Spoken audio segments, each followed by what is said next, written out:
ವಾಕ್ಯಕ್ಕೆ ಹೋಗೋರಾಗಿರೋಣ. ದೇವರಿಂದ ಬರುವ ರಕ್ಷಣೆ ಯಾವ ಭಾಗದಲ್ಲಿ ನಮಗೆ ರಕ್ಷಣೆಯನ್ನು ಕೊಡ್ತಾನೆ ಎಂಬುದರ ಕುರಿತು ಇವತ್ತು ಈ ಟಾಪಿಕ್ನ ಮೇಲೆ ನಿಮ್ಮ ಸಂಗಡ ಮಾತನಾಡಲು ಇಷ್ಟಪಡ್ತಾ ಇದ್ದೇನೆ. What kind of parts god saves in human. ಮನುಷ್ಯರಲ್ಲಿ ದೇವರು ಯಾವ ಭಾಗಕ್ಕೆ ರಕ್ಷಣೆಯನ್ನು ಕೊಡುವನಾಗಿದ್ದಾನೆ. ರಕ್ಷಣೆ, ನಾವೆಲ್ಲರೂ ರಕ್ಷಣೆ ಹೊಂದಿಕೊಳ್ಳಬೇಕು, ಸುವಾರ್ತೆ ಸಾರಬೇಕು, ರಕ್ಷಣೆಯನ್ನು ಪಡೆದುಕೊಳ್ಳಬೇಕು. ರಕ್ಷಣೆಯನ್ನು ಹೊಂದಿಕೊಂಡ್ರೆ ದೇವರ ರಾಜ್ಯ ಎಂಬುದಾಗಿ ಸಾರ್ತಾ ಇರ್ತೇವೆ. Am right? ಹಾಗಾದ್ರೆ ನನ್ನ ಪ್ರಶ್ನೆ, ಯಾವ ಭಾಗಕ್ಕೆ ದೇವರು ರಕ್ಷಣೆಯನ್ನು ಕೊಡುವನಾಗಿದ್ದಾನೆ? ಪಾಸ್ಟರ್ ಸೈಡ್ ಆತ್ಮ, ರೈಟ್? ಆತ್ಮ ಎಂಬುದಾಗಿ ಹೇಳುವವರು ಕೈಗಳನ್ನು ಮೇಲೆ ಕೆತ್ತರಿ. ಆತ್ಮ, ಇನ್ನು ಕೈಗಳು ಮೇಲೆ ಕೆತ್ತದೇ ಇರುವವರು ಗಮನಿಸ್ರಿ. ನಾನು ನಿಮಗೆ ಇನ್ನೂ ಪ್ರಶ್ನೆ ಕೇಳ್ತೇನೆ. ಆತ್ಮಕ್ಕೆ ದೇವರು ರಕ್ಷಣೆ ಕೊಡ್ತಾನೆ ಎಂಬುದಾಗಿ ಹೇಳುವವರು ಎಲ್ಲರೂ ಯಾರು ನಂಬಿದ್ದೀರಾ ಅವರು ಕೈಗಳನ್ನು ಮೇಲೆ ಕೆತ್ತಬೇಕು.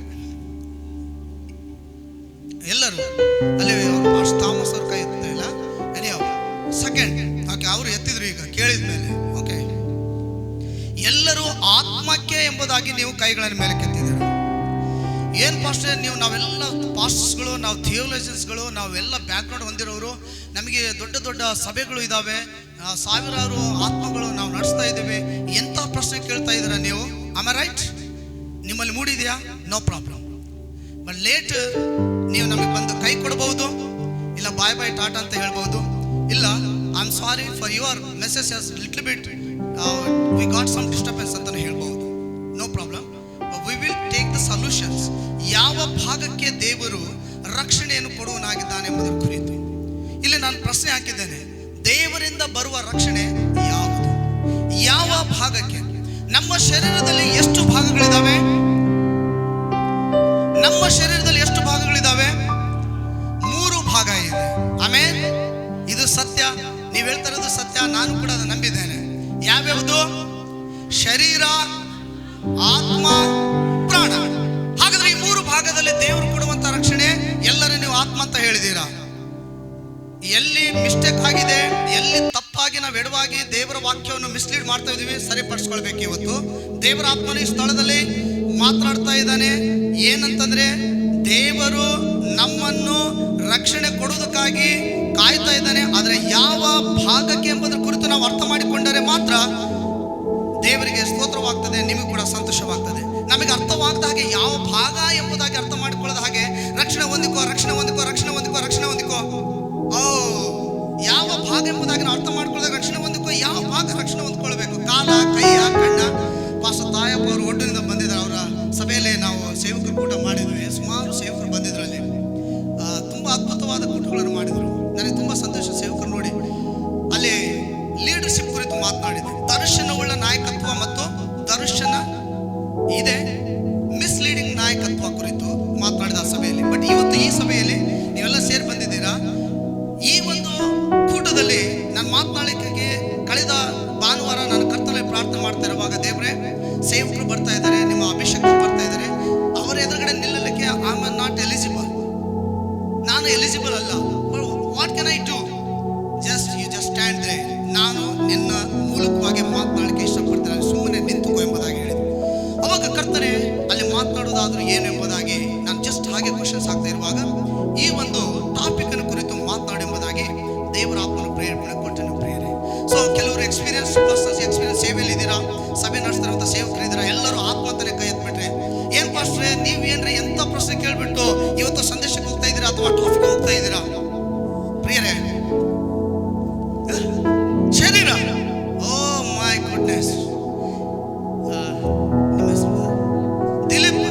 ದಿಲೀಪ್ ಪಾಸ್ಟ್ರು ಕೊಪ್ಪಳದಿಂದ, ಒಂದು ನಿಮಿಷ, ಕೊಪ್ಪಳದಿಂದ ಬಂದು ದಿಲೀಪ್ ಪಾಸ್ಟರ್ ಹೇಳ್ತಾ ಇದ್ದಾರೆ, ನಾವು ಶರೀರ ರಕ್ಷಣೆ ಹೊಂದ್ಕೊಳ್ಬೇಕು. ಓಕೆ, ಶರೀರ ರಕ್ಷಣೆ ಹೊಂದ್ಕೊಳ್ಬೇಕನ್ನೋರು ಕೈ ಎತ್ತಿ. ಶರೀರ ರಕ್ಷಣೆ ಹೊಂದ್ಕೊಳ್ಳಿ. ದೇವ್ರು ನಮ್ಮ ಶರೀರ ರಕ್ಷಣೆ ಕೊಡ್ತಾನೆ ಎಂಬುದಾಗಿ, ಶರೀರ ರಕ್ಷಣೆ ಕೊಡ್ತಾನೆ ಎಂಬುದಾಗಿ ಯಾರು ಇದ್ದೀರಾ? ನಿಮ್ಮ ಹೆಸರು ಪಾಸ್ಟರ್ ಜೇಮ್ಸ್. ಈಗ ಜೇಮ್ಸ್ ಪಾಸ್ಟರ್ ಮತ್ತು ದಿಲೀಪ್ ಪಾಸ್ಟರ್ ಇಬ್ರು ಶರೀರ ರಕ್ಷಣೆ ಕುರಿತು ಅವರಿಬ್ಬರು ಇವತ್ತು ಎಚ್ಚರಿಕೆಯಿಂದ ಈ ಒಂದು ಭಾಗವನ್ನು ಸಂದೇಶ ಕೇಳಿದ್ರೆ ನಿಮಗೆ ತುಂಬ ಇವತ್ತು ಸಂತೋಷವಾಗಿ ನಿಮ್ಮ ಮನೆಗೆ ಹೋಗೋರಾಗಿದ್ದೀರಾ. ನಿಮ್ಮ ಫೀಲ್ಡ್ ಕೂಡ ಚೇಂಜ್ ಆಗುತ್ತೆ, ನಿಮ್ಮ ಸಭೆ ಕೂಡ ಚೇಂಜ್ ಆಗ್ತದೆ. ಇವತ್ತು ಈ ಸಂದೇಶದ ಭಾಗವನ್ನು ಅರ್ಥ ಮಾಡಿಕೊಳ್ಳ್ರಿ. ನಾವು ಆರಂಭದಲ್ಲಿ ಏನು ಕೂಡ ಏನೋ ಒಂದು ತೆಗೆದುಕೊಂಡು ಬಂದಿದ್ವಿ. ಸೊ ಏನೋ ಒಂದು ಯೋಚನೆ ಮಾಡಿ ಬಂದಿದ್ವಿ, ಹೋಗುವಾಗ ಏನೋ ಒಂದು ಹೊಂದ್ಕೊಂಡು ಹೋಗ್ತಾ ಇದ್ದೀವಿ ಎಂಬುದಾಗಿ. ಅದಕ್ಕೆ ನಾನು PPT ರೆಡಿ ಮಾಡಿದ್ದೇನೆ. ಸೊ ಕೆಲವು ಸಾರಿ ನಾವು ವಾಕ್ಯಗಳನ್ನು ಮಾತನಾಡೋ ಮರ್ತು ಬಿಡ್ತೇವೆ. ಕೆಲವರು ನನ್ನ ಮೀಟಿಂಗಿಗೆ ಎಷ್ಟೋ ಸೇವಕರು ಬಂದಿದ್ದೀರಾ. ಯಾಕಂದ್ರೆ ನಾನು ಮೊದಲನೇ ವಾರ್ನಿಂಗ್ ಕೊಡೋದೇನು, ಪೆನ್ ಒಂದು ನೋಟ್ಬುಕ್ ನಾವೆಲ್ಲಿ ಕೊಡುವುದಿಲ್ಲ. ನಾವು ಮೀಟಿಂಗ್ ಮಾಡುವಾಗ ಜಸ್ಟ್ ಒಂದು ಸತ್ಯವೇದವನ್ನು ಮಾತ್ರ ಮಾತಾಡಿ ಹೋಗ್ತೇವೆ. ಬರುವಂಥ ಸೇವಕರಾಗಿ ಲೀಡರ್ಸ್ ಆಗಲಿ ನಾವು ಅವ್ರಿಗೆ ಕೊಡುವಂಥ ಒಂದು ಕಮಾಂಡಿಂಗ್ ಏನು, ಪೆನ್ನು ಮತ್ತು ನೋಟ್ಬುಕ್. ಯಾರು ಪೆನ್ನು ಮತ್ತು ನೋಟ್ಬುಕ್ ತಗೋ ಬಂದಿದ್ದೀರಾ? ನೀವು ಧನ್ಯರಾಗ್ತೀರಾ ಇವತ್ತು. ಯಾಕಂತಂದ್ರೆ ಇದು ನಿಮಗೆ ಕಂಟಿನ್ಯೂಷನ್ಸ್ ಆಗಿ ರೆಫರ್ಸಿಗೆ ನಿಮಗೆ ದೇವರು ಸಹಾಯ ಮಾಡೋದಾಗಿದ್ದಾನೆ. ಕರ್ತನ ಪರಿಶುದ್ಧಗಳ ನಾಮಕ್ಕೆ ಸ್ತೋತ್ರವಾಗಲಿ. ಪ್ರಿಯರೇ, ನಾವಿಲ್ಲಿ ಪ್ರತಿಯೊಬ್ಬ ಮನುಷ್ಯನು, ನಮ್ಮ ದಿಲೀಪ್ ಅವರು ಶರೀರ ಹೇಳಿದ್ದಾರೆ, ಮತ್ತೆ ಎಲ್ಲ ಸೇವಕರು ಮತ್ತು ಈ ಕಡೆ ಲೀಡರ್ಸ್ ಎಲ್ಲ ಸೇವಕರ ಮಿಸ್ಸಸ್ಗಳು ಮತ್ತು ಕೆಲವು ಬ್ರದರ್ ಸಿಸ್ಟರ್ಸ್ಗಳು ಆತ್ಮಕ್ಕೆ ಅಂತಾನೆ ಕೈ ಎತ್ತಿದ್ದೀರಾ. ಇವತ್ತು ನೀವು ಚೇಂಜ್ ಆಗಲಿಲ್ಲ ಅಂತಂದ್ರೆ ಖಂಡಿತವಾಗಿ ದೇವರ ರಾಜ್ಯದಲ್ಲಿ ನಾವು ಹೊರಗಡೆ ನಿಲ್ಲಬೇಕಾಗುತ್ತೆ. Just carefully understand the word of God. ಸತ್ಯ ವೇದವನ್ನು ಸರಿಯಾಗಿ ಅರ್ಥ ಮಾಡಿಕೊಳ್ಳುವಂತೆ ಇವತ್ತು ನಿಮ್ಮೆಲ್ಲರ ಆತ್ಮಿಕ ಕಣ್ಣುಗಳು ತೆರೆಯಲಿ ಯೇಸುವಿನ ನಾಮದಲ್ಲಿ ಪ್ರಿಯರೇ. ಓಕೆ, ಸೊ ಇಲ್ಲಿ ಪ್ರತಿಯೊಬ್ಬ ಮನುಷ್ಯನು ದೇವರಿಂದ ಯಾವ ಭಾಗವನ್ನು ರಕ್ಷಣೆ ಹೊಂದಿಸಿಕೊಳ್ಳಬೇಕು? There is a question. ವಿಶ್ವಾಸಿ ಸೇವಕರು, ಲೀಡರ್ಸ್ಗಳು, ಸುವಾರ್ತಿಕರು, ಮಿಷನರೀಸ್ಗಳು, whatever whoever it may be, what they can be save in this world. ಈ ಜಗತ್ತಿನಲ್ಲಿ ನಾವು ಬದುಕುವಾಗ ಯಾವ ಭಾಗವನ್ನು ರಕ್ಷಣೆ ಹೊಂದಿಕೊಂಡು ನಾವು ದೇವರ ರಾಜ್ಯದಲ್ಲಿ ಸೇರಬೇಕು ಅನ್ನೋದು ಕುರಿತು ಇವತ್ತು ಈ ಟಾಪಿಕ್ ನಾವು ಅರ್ಥ ಮಾಡಿಕೊಳ್ಳೋರಾಗಿದ್ದೇವೆ. ರಕ್ಷಣೆ ಅಂದ್ರೆ ಏನು? ನಾನು ನಿಮಗೆ ಪ್ರಶ್ನೆ ಮೂಲಕವಾಗಿನೇ ಆರಂಭ ಮಾಡ್ತೀನಿ ಅಂತ ಹೇಳಿದ್ದು ಕರೆಕ್ಟಾ? ರಕ್ಷಣೆ ಅಂದ್ರೆ ಏನು?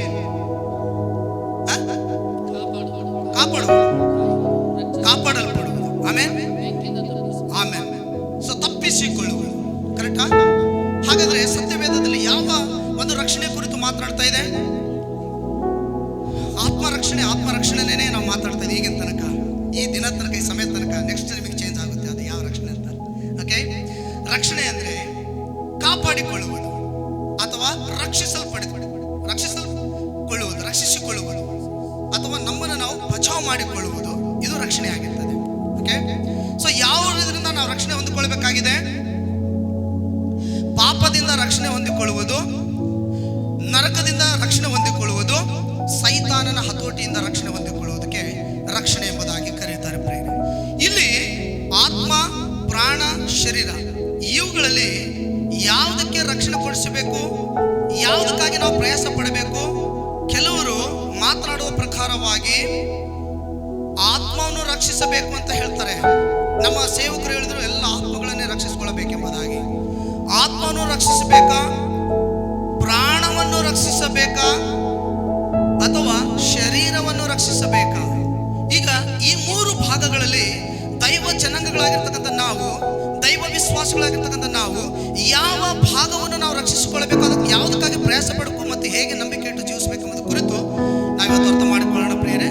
ಈಗ ಆಗಲೇ ಹೇಳಿದೆ ನಾನು, ಏನು ಪಾಸ್ಟರ್ ನಾನು ಇಷ್ಟು ವರ್ಷ ಸೇವ್ ಮಾಡ್ತಾ ಇದ್ದೀನಿ, ನಾನು ಒಬ್ಬ ಸೇವಕನಾದರೂ ಕೂಡ ನೀವೇನು ಉಲ್ಟಾ ನನಗೆ ಹೇಳ್ತಾ ಇದ್ರ, ನೀವು ಹೆರಸಿ, ನೀವು ದೇವ ದೂಷಕರಾಗ್ಬಿಟ್ಟಿದ್ರ, ನಿಮ್ಮ ಗುಂಪೆ ಬೇರೆ, ನಮ್ಮ ಗುಂಪೆ ಬೇರೆ. ನಾವು ಸತ್ಯವೇದ ಸರಿಯಾಗಿ ಅರ್ಥ ಮಾಡಿಕೊಳ್ಳೋದಾದ್ರೆ ಇಲ್ಲಿ ಗುಂಪಿನ ಸಮಸ್ಯೆಗಳು ಬರೋದಿಲ್ಲ. ಇಲ್ಲಿ ಸಮಸ್ಯೆ ಮನುಷ್ಯ ನಡುವೆ ಸಮಸ್ಯೆ ಬರುವಂಥದ್ದಾಗಿದೆ. ಆದರೆ ದೇವರಲ್ಲಿ ಸಮಸ್ಯೆ ಇಲ್ಲ ಪ್ರಿಯರೇ. ಸಮಸ್ಯೆ ಇರುವುದು ಮನುಷ್ಯನಲ್ಲಿ, ಮನುಷ್ಯ ಕುಲಗಳಲ್ಲಿ ಸಮಸ್ಯೆ ಇದೆ. ಆ ಸಮಸ್ಯೆ ತಂದೊಡ್ಡಿದ್ದು ಯಾರು? ಕೆಡುಕನು ಪ್ರಿಯರೇ. ಈ ಲೋಕದಲ್ಲಿ ಎಲ್ಲ ಸಮಸ್ಯೆಗಳಿಗೆ ಕಾರಣ ಕೆಡುಕನಾಗಿದ್ದಾನೆ. ಈಗ ಕೆಲವರು ಹೇಳ್ತಾರೆ ಆತ್ಮ, ಪ್ರಾಣ, ಶರೀರಗಳಲ್ಲಿ ಯಾವುದಕ್ಕೆ ರಕ್ಷಣೆಯನ್ನು ಕೊಡಿಸಬೇಕೆಂಬುದಾಗಿ ಕೆಲವರು ಕೇಳುವಾಗ, ಮಾತನಾಡುವಾಗ ಆತ್ಮವನ್ನು ರಕ್ಷಿಸಬೇಕು, ಪ್ರಾಣವನ್ನು ರಕ್ಷಿಸಬೇಕು, ಶರೀರವನ್ನು ರಕ್ಷಿಸಬೇಕೆಂಬುದಾಗಿ ಮಾತನಾಡ್ತಾರೆ. ಹಾಗಾದ್ರೆ ದೈವ ಜನಾಂಗಗಳಾದ ನಾವು, ಈ ಕೂಟದಲ್ಲಿ ಸೇರಿ ಬಂದ ನಾವು ಯಾವುದನ್ನು ರಕ್ಷಿಸಿಕೊಳ್ಳಬೇಕೆಂಬುದರ ಕುರಿತು ನಾವು ನೋಡುವರಾಗಿರೋಣ. ಆದರೆ ವಿಶ್ವಾಸಿಗಳಾದ ನಿಮ್ಮ ಉತ್ತರ ಈಗಾಗಲೇ ಹೇಳ್ಬಿಟ್ಟಿದ್ದೀರಾ. ದಿಲೀಪ್ ಅವರು ಶರೀರ, ಎಲ್ಲ ಸೇವಕರು ಆತ್ಮ. ಬಟ್ ಒಂದು ಮುಖ್ಯವಾದದ್ದು ನೀವು ಮರ್ತಿದ್ದೀರಾ, ಅದನ್ನೇ ನಾನು ನಿಮ್ಮ ಸಂಗಡ ಮಾತನಾಡ್ತೇನೆ. Praise the Lord. ಓಕೆ, ಕರ್ತನಲ್ಲಿ ಪ್ರಿಯರೇ, the spirit, soul and body, each and every body has the three parts. Each and every persons, men or women, children or whoever it may be, elderly persons or the priests, the humans, they have three parts. Mainly the science also agree, ವಿಜ್ಞಾನ ಕೂಡ ಇದನ್ನು ಒಪ್ಪಿಕೊಳ್ಳುತ್ತೆ. Spirit, soul and body, ಈ ಮೂರು ಭಾಗಗಳಲ್ಲಿ ನಮ್ಮ ಕರ್ತನಾದ ಯೇಸು ಸ್ವಾಮಿ ಯಾವ ಭಾಗಕ್ಕೆ ರಕ್ಷಣೆ ಕೊಡೋದಕ್ಕಾಗಿ ಭೂಮಿಯ ಮೇಲೆ ಬಂದನೆಂಬುದಾಗಿ ನಾವು ನೋಡ್ಲಿಕ್ಕೆ ಹೋಗೋರಾಗಿದ್ದೇವೆ.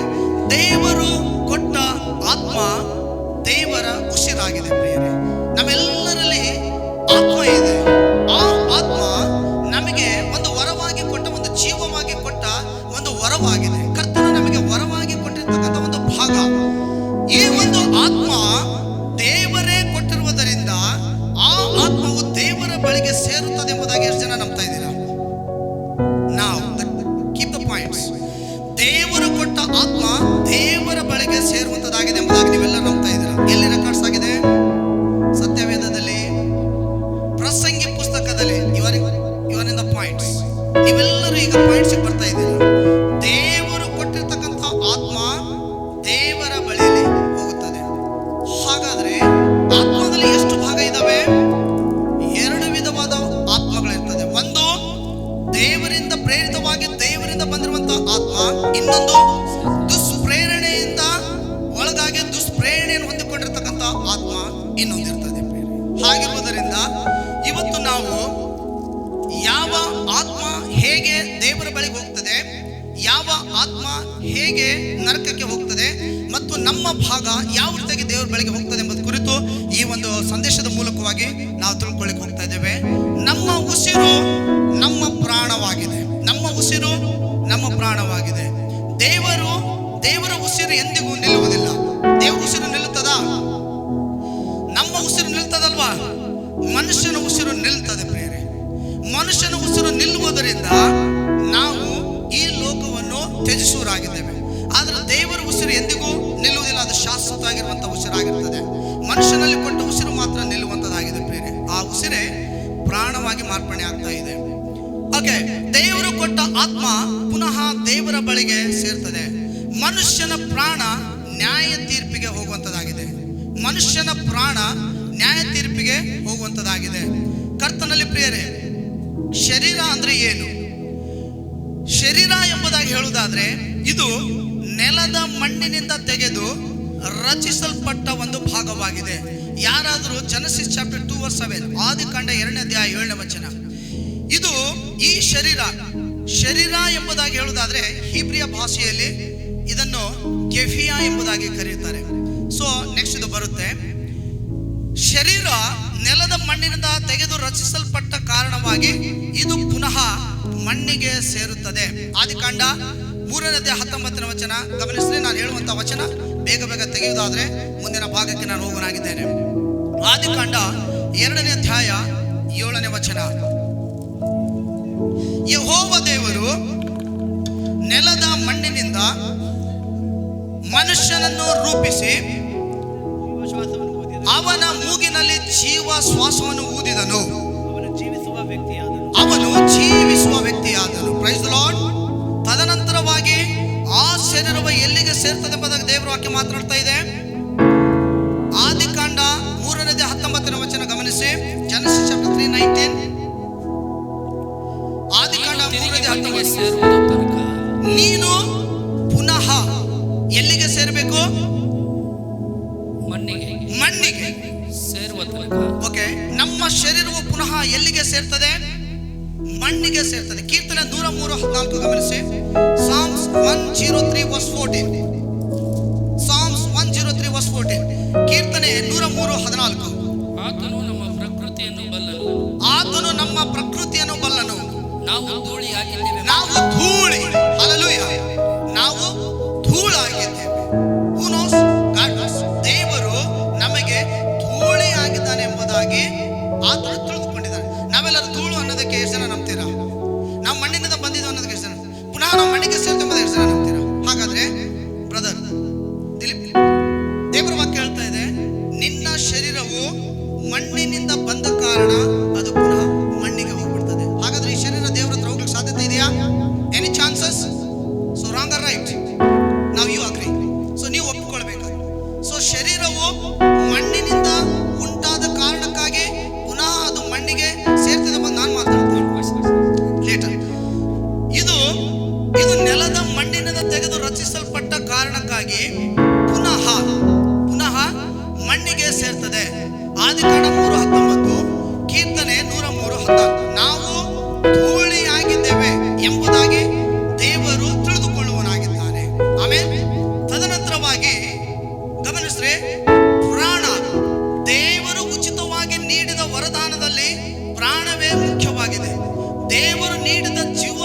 ಶ್ವಾಸವೇ ಪ್ರಾಣವಾಗಿರ್ತದೆ. ಆದಿಕಾಂಡ 2:7b ಅಂತ ಊದಿದನು. ಆದಾಮನನ್ನು ನೆಲದ ಮಣ್ಣಿನಿಂದ ಉಂಟು ಮಾಡಿ ಆದ ಮೇಲೆ ಆತನ ಮೂಗಿನಲ್ಲಿ ಜೀವ ಶ್ವಾಸವನ್ನು ಊದಿದನು. ಆ ಜೀವ ಶ್ವಾಸವು ಬಂದಾಗ, ಆ ಉಸಿರು ಬಂದಾಗ ಅದು ಪ್ರಾಣವಾಗಿ ಮಾರ್ಪಟ್ಟ ಆದ ಮೇಲೆ ಆತನು ಬದುಕುವನಾಗಿ ನಡೆದಾಡಿದನು. ಅದಕ್ಕೆ ಆದಾಮ್ ಎಂಬುದಾಗಿ ಕರೀತಾರೆ. ಏನಂತ ಕರಿತೇವೆ? ಆದಾಮ್ ಅಂದ್ರೆ ಏನ್ರಿ? ಬದುಕುವ ಪ್ರಾಣಿ, ಜೀವಿಸುವವ ಅಂತ ಅರ್ಥ. ಅದು ಜೀವ ಹೇಗೆ ಬಂತು ಈ ಮಣ್ಣಿಗೆ? ಕರ್ತನ ಉಸಿರಿನಿಂದ ಬಂತು. ದೇವರು ಭೂಮಿಯನ್ನು, ಆಕಾಶವನ್ನು ಕಾಣದಿರುವಂತ ಎಲ್ಲ ವಸ್ತುಗಳನ್ನು ಕೇವಲ ಬಾಯಿ ಮಾತ್ರದಿಂದ ಉಂಟು ಮಾಡಿದನು. ಮನುಷ್ಯನನ್ನು ಮಾತ್ರ ನೆಲದ ಮಣ್ಣಿನಿಂದ ಉಂಟು ಮಾಡಿ ಅವನ ಮೂಗಿನಲ್ಲಿ ಜೀವ ಶ್ವಾಸವನ್ನು ಊದಿದನು. ಆವಾಗ ಆತನು ಬದುಕುವ ಪ್ರಾಣಿ ಆದನು, ಆತ್ಮ. ಓಕೆ, ಎರಡನೇ ಇದು ಮೂರನೆಯ ಭಾಗ. ಇದು ದೇವರಿಂದ ಕೊಡಲ್ಪಟ್ಟಿದೆ. 2ನೇ ಸಮುವೇಲ 23ನೇ ಅಧ್ಯಾಯ ಅದರ 2ನೇ ವಚನ. ಯೆಜ್ಕೇಲನ ಪ್ರವಾದನ ಗ್ರಂಥ 36ನೇ ಅಧ್ಯಾಯ 27ನೇ ವಚನ. ಪ್ರಿಯರೇ, ಇದು ಪ್ರಸಂಗಿ ಪುಸ್ತಕ 12ನೇ ಅಧ್ಯಾಯ 7ನೇ ವಚನ. ಗಮನಿಸ್ರಿ, ಆತ್ಮ ಇದು ದೇವರಿಂದ ಕೊಡಲ್ಪಟ್ಟಿದೆ. ಆತ್ಮ ಅನ್ನೋದು ಯಾರಿಂದ ಕೊಡಲ್ಪಟ್ಟಿದೆ? ದೇವರಿಂದ ಕೊಡಲ್ಪಟ್ಟಿದೆ. 2ನೇ ಸಮುವೇಲ 23:2. ಯೆಜ್ಕೇಲನ ಪ್ರವಾದನ ಗ್ರಂಥ 36ನೇ ಅಧ್ಯಾಯ 27. ಯೆಹೋವನ ಆತ್ಮವು ನನ್ನಲ್ಲಿ. ಓಕೆ, ನನ್ನಲ್ಲಿ ಸಾಕು. ಯೆಹೋವನ ಆತ್ಮವು ನನ್ನಲ್ಲಿ. ಯಾರು ಹೇಳ್ತಾ ಇದ್ದಾರೆ? ಸಮುವೇಲ. ಯೆಹೋವನ ಆತ್ಮವು ನನ್ನಲ್ಲಿ. ಹಾಗಾದ್ರೆ ಆ ಆತ್ಮನಿಂದಲೇ ನಾವು ಬದುಕಿಕೊಳ್ಳುವರಾಗಿದ್ದೇವೆ. ಆ ಆತ್ಮನಿಂದಲೇ ನಾವು ಚೈತನ್ಯ ತರ್ತೇವೆ. ಅದೇ ಆತ್ಮನಿಂದಲೇ ನಾವು ಹೊಸದ ಕೊಡ್ತೇವೆ. ಅದೇ ಆತ್ಮನಿಂದಲೇ ನಾವು ದೇವರ ರಾಜ್ಯದ ಸನ್ನಿಧಾನದಲ್ಲಿ ಹೋಗುವರಾಗಿದ್ದೇವೆ. ಆ ಆತ್ಮನು ಮಾತ್ರ ನಮಗೆ ಸಪೋರ್ಟ್ ಕೊಡಬೇಕು. ಇಲ್ಲಂದ್ರೆ ಮನುಷ್ಯರು ನಾವು ಏನು ಕೂಡ ಮಾಡ್ಲಿಕ್ಕೆ ಸಾಧ್ಯವಿಲ್ಲ. ಸೊ ಇಲ್ಲಿ ಪ್ರಸಂಗಿ ಪುಸ್ತಕ ದೇವರ ಆತ್ಮ, ಪ್ರಸಂಗಿ ಪುಸ್ತಕ 12ನೇ ಅಧ್ಯಾಯ 7ನೇ ವಚನ. ಗಮನಿಸ್ರಿ, ಪ್ರಸಂಗಿ ಪುಸ್ತಕ 12ನೇ ಅಧ್ಯಾಯ 7ನೇ ವಚನ. ಪ್ರಸಂಗಿ, ಮಣ್ಣು ಭೂಮಿಗೆ ಸೇರಿ ಇದ್ದ ಹಾಗೆ ಆತ್ಮವು ತನ್ನನ್ನು ದಯಪಾಲಿಸಿದ ದೇವರ ಬಳಿಗೆ ಸೇರುತ್ತದೆ. ಹಲ್ಲೆಲೂಯಾ. ಮಣ್ಣು ಭೂಮಿಗೆ ಸೇರ್ತದೆ. ಆಮೇಲೆ ಅದೇ ರೀತಿಯಲ್ಲಿ ಆತ್ಮ ತನ್ನನ್ನು ದಯಪಾಲಿಸಿದ ಆ ದೇವರ ಬಳಿಗೆ ಸೇರ್ತದೆ. ಹಾಗಾದ್ರೆ ನಮ್ಮ ಆತ್ಮವು ಕೊಟ್ಟಿರುವಂತ ದೇವರು ಅದನ್ನು ತೆಗೆದುಕೊಳ್ಬಿಡ್ತಾನೆ. ಮಣ್ಣು, ಓಕೆ, ಶರೀರ ಮಣ್ಣಿಗೆ ಸೇರಲ್ಪಡ್ತದೆ. ಆತ್ಮ ದೇವರು ಕೊಟ್ಟ ಆ ದೇವರ ಬಳಿಗೆ ಸೇರ್ಬಿಡ್ತದೆ. ಹಾಗಾದ್ರೆ ಉಳಿದ ಭಾಗ ಯಾವುದು? ಈಗ ಬರೋಣ ಪ್ರಿಯರೇ. ನಮಗೆ ಉಳಿದಿದ್ದು ಒಂದೇ ಒಂದು, ನಾವು ಕಾಪಾಡಿಕೊಳ್ಬೇಕಾದದ್ದು ಪ್ರಾಣ. ಇದು ದೇವರ ವಾಕ್ಯದ ಸ್ಪಷ್ಟವಾಗಿ ರೆಕಾರ್ಡ್ಸ್ ಆಗಿದ್ದಾವೆ. ಆದಿಯಿಂದ ಪ್ರಕಟಣೆ ಪುಸ್ತಕದ ನಾವು ನೋಡೋದಾದ್ರೆ ಪ್ರಾಣ ಕುರಿತೇ ಹೆಚ್ಚಾಗಿ ನಾವು ನೋಡ್ತಾ ಇದ್ದೇವೆ. ಸೊ ನಾನು ಇದನ್ನು ಸೌತ್ ಕೊರಿಯಾದ ರೆಫರ್ಸ್ ಮಾಡುವಾಗ ನನಗೆ ಆಶ್ಚರ್ಯ ಆಯಿತು. ನಿಮ್ಮ ಥರನೇ ಒಂದು ಪ್ರಶ್ನೆ ಹಾಕಿರುವಂಥ ಸೇವಕರಿಗೆ ನಾನು ಆತ್ಮನೇ ರಕ್ಷಣೆ ಬರ್ತೇಂಬುದಾಗಿ ಅವ್ರ ಹತ್ರ ವಾದ ಮಾಡ್ತಿರುವಾಗ, ಇವರ ಫೂಲಿಶ್ ಅಂತ, ನೀನು ಮೂರ್ಖ ಅಂತ. ನಾನೊಬ್ಬ ಮಾಸ್ಟರ್ ಆಫ್ ಥಿಯೋಲಜಿ ಮುಗಿಸಿರುವಂಥ ವ್ಯಕ್ತಿ, ನಾನು ಹೇಗೆ ಮೂರ್ಖ? ಅವರು ಡಾಕ್ಟರ್ ಆಫ್ ಥಿಯೋಲಜಿ, ನಾನು ಮಾಸ್ಟರ್ ಆಫ್ ಥಿಯೋಲಜಿ. ನನಗಿಂತ 5 ವರ್ಷ ಎಕ್ಸ್ಪೀರಿಯನ್ಸ್ ಅವ್ರಿಗೆ ಓದಿದ್ರಲ್ಲಿ. ಅವಾಗ ನನಗೆ ಒಂದು ಏನಾಯ್ತು ಅಂದರೆ ಆಶ್ಚರ್ಯ. ಪಾಸ್ಟ್ರೇ, ನಾವೆಲ್ಲರೂ ಆತ್ಮ ಆತ್ಮ ಆತ್ಮ ಅಂತಲೇ ಹೋಗ್ತಾ ಇದ್ದೀವಿ. I am really extremely sorry. ನನ್ನ ಮೈಂಡನ್ನು ನಾನು ಚೇಂಜ್ ಮಾಡಲಿಲ್ಲ ಅಂದರೆ ನಾನು ನಿಜವಾಗ್ಲೂ ದೇವರ ಎದುರುಗಡೆ ಮೂರ್ಖ, ನಿಮ್ಮ ಎದುರುಗಡೆ ಮೂರ್ಖ. ಆ ರೀತಿಯಾಗಿ ಒಪ್ಕೊಂಡೆ. ಅವ್ರು ನಕ್ಕರು, ಒಂದು ಜಸ್ಟ್ ಸ್ಮೈಲ್ ಕೊಟ್ಟರು. ಸ್ಮೈಲ್ ಕೊಟ್ಟು ಆದಮೇಲೆ ನಾನು ರೆಫರ್ಸ್ ಮಾಡಿದೆ. ಅವ್ರು ಕೊಟ್ಟಿದ್ದಕ್ಕೆ 1, 2, 3 ವಚನ ಅಷ್ಟೇ ಕೊಟ್ಟರು ಅವರು. ತದನಂತರ ರೆಫರ್ಸ್ ಮಾಡ್ಲಿಕ್ಕೆ ಹೋಗುವಾಗ ಇಟ್ ಈಸ್ ವೆರಿ ಸರ್ಪ್ರೈಸ್. ಬಹಳ ಆಶ್ಚರ್ಯವಾಯ್ತು ನನಗೆ. ನಾವೆಲ್ಲರೂ ಆತ್ಮ ಆತ್ಮ ಆತ್ಮ ಆತ್ಮ. ಈಗ ಈ ಪ್ರಸಂಗಿ ಪುಸ್ತಕ ತಪ್ಪಾ ಸರಿನಾ? ಪ್ರಸಂಗಿ ಪುಸ್ತಕ ಏನ್ ಹೇಳ್ತಾ ಇದೆ? ಮಣ್ಣು ಎಲ್ಲಿ ಸೇರ್ತದೆ? ಭೂಮಿಗೆ ಸೇರ್ತದೆ. ಮಣ್ಣಿನಿಂದ ಬಂದ ಈ ಶರೀರ ಪುನಃ ಮಣ್ಣಿಗೆನೇ ಹೋಗ್ಬಿಡ್ತದೆ. ಆದರೆ ಆತ್ಮ ತಾನು ಕೊಟ್ಟ ದೇವರ ಬಳಿಯಲ್ಲಿ ಪುನಃ ಅದು ಅಲ್ಲಿ ಸೇರ್ತದೆ. ಹಾಗಾದ್ರೆ ನಮ್ಮ ಹತ್ರ ಉಳಿದಿದ್ದ ಭಾಗ ಯಾವುದು? ಪ್ರಾಣ ಉಳಿದಿದೆ ಪ್ರಿಯರೇ.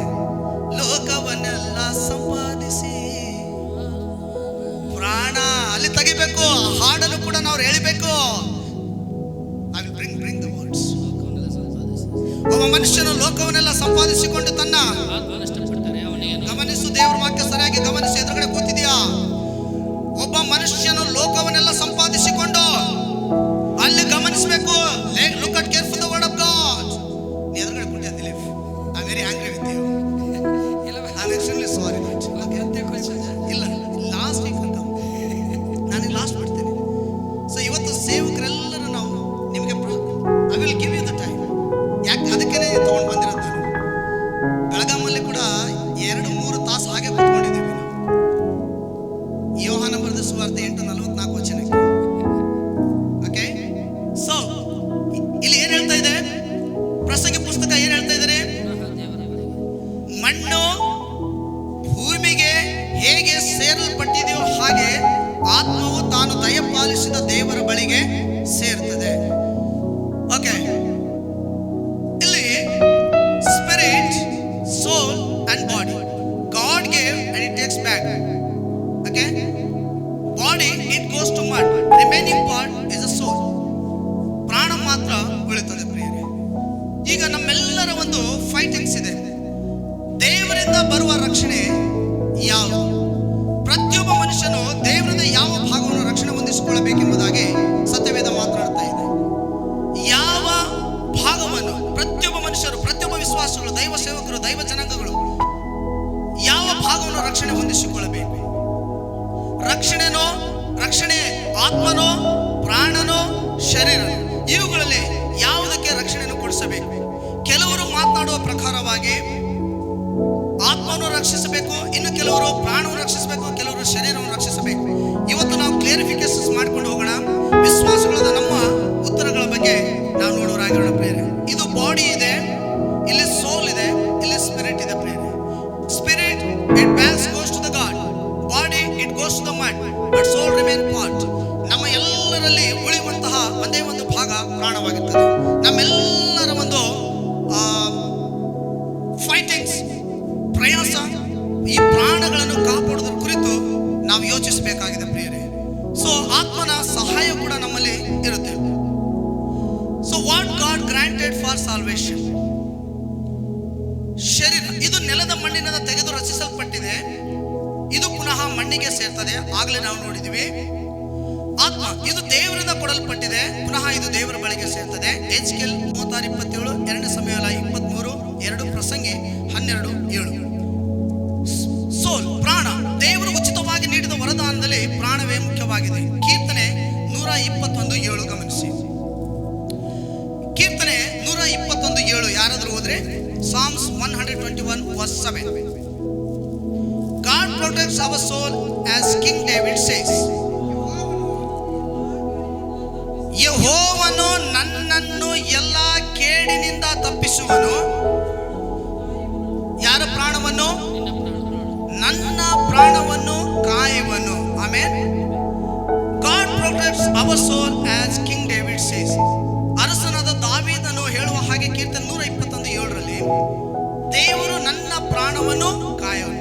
As Jesus told in Matthew Gospel chapter 11:29.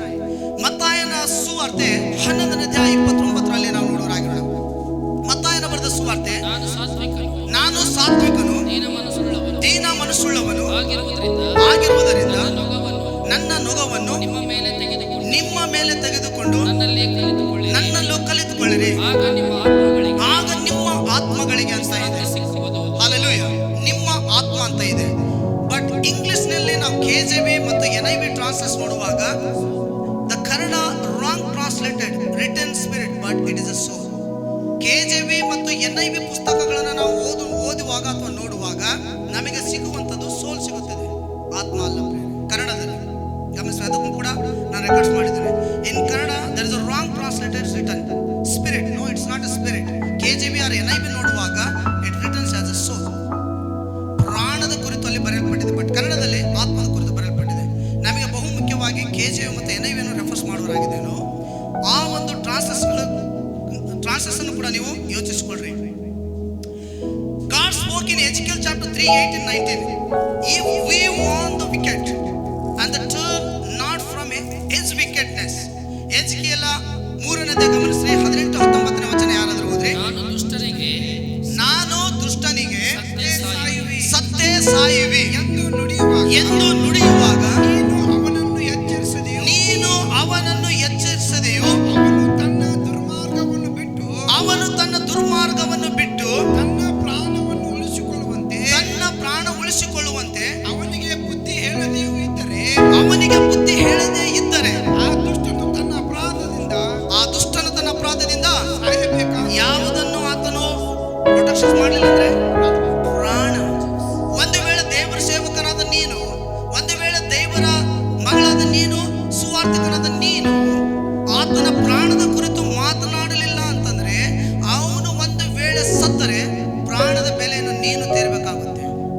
ಇದು 19ನೇ ವಚನ ಮಾತನಾಡ್ತದೆ.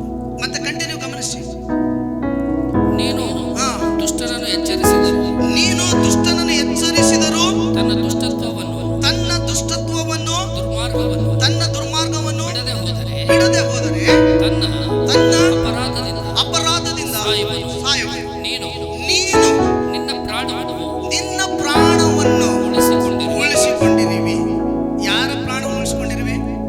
ಈಗ ನಾವು ಸುವಾರ್ತೆ ಸಾರಲಿಕ್ಕೆ ಹೋಗ್ತಾ ಇದ್ದೀವಿ, ನಾವು ಮಾತಾಡ್ತೇವೆ, ಎಚ್ಚರ ಕೊಡ್ತೇವೆ, ಪಾಪನ ಬಿಟ್ಟು ನಿನ್ನ ಪ್ರಾಣವನ್ನು ರಕ್ಷಿಸುವ, ಹೆಚ್ಚಾಗಿ ನಾವು ಆತ್ಮ ರಕ್ಷಿಸುವ ಅಂತ ಹೇಳ್ತಾ ಇರ್ತೇವೆ.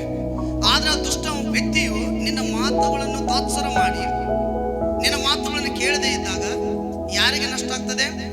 ದುಷ್ಟನಿಗೆ ನಷ್ಟವಾಗ್ತದೆ ಪ್ರಿಯರೇ. ಆತನು ತನ್ನ ಪ್ರಾಣವನ್ನು ಕಳೆದುಕೊಳ್ಬೇಕಾಗ್ತದೆ. ಒಂದು ವೇಳೆ ನೀನು ಹೇಳದೆ, ನೀನು ಆತನ ಎಚ್ಚರಿಸದೇ ಇದ್ದಾಗ ಆ ವ್ಯಕ್ತಿಯು ಸತ್ತಾಗ ನಿನ್ನ ಪ್ರಾಣಕ್ಕೆ ದೇವರು ಕುತ್ತನ್ನು ತರುವನಾಗಿದ್ದಾನೆ. ಯಾರ ನಿಮಿತ್ತವಾಗಿ? ಆ ಒಂದು ಮನುಷ್ಯನ ನಿಮಿತ್ತವಾಗಿ, ಆ ಮನುಷ್ಯನ ಪ್ರಾಣದ ನಿಮಿತ್ತವಾಗಿ ಪ್ರಿಯರೇ. I am sorry that can you just ಇದು ಕೋಲ್ಡ್ ಅದು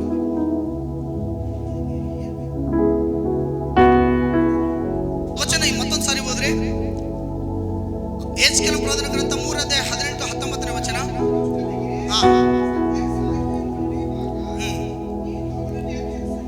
ನೀನು ಅವನನ್ನು ಎಚ್ಚರಿಸಿದೆಯೋ, ಅವನು ತನ್ನ ದುರ್ಮಾರ್ಗವನ್ನು ಬಿಟ್ಟು ತನ್ನ ಪ್ರಾಣ ಉಳಿಸಿಕೊಳ್ಳುವಂತೆ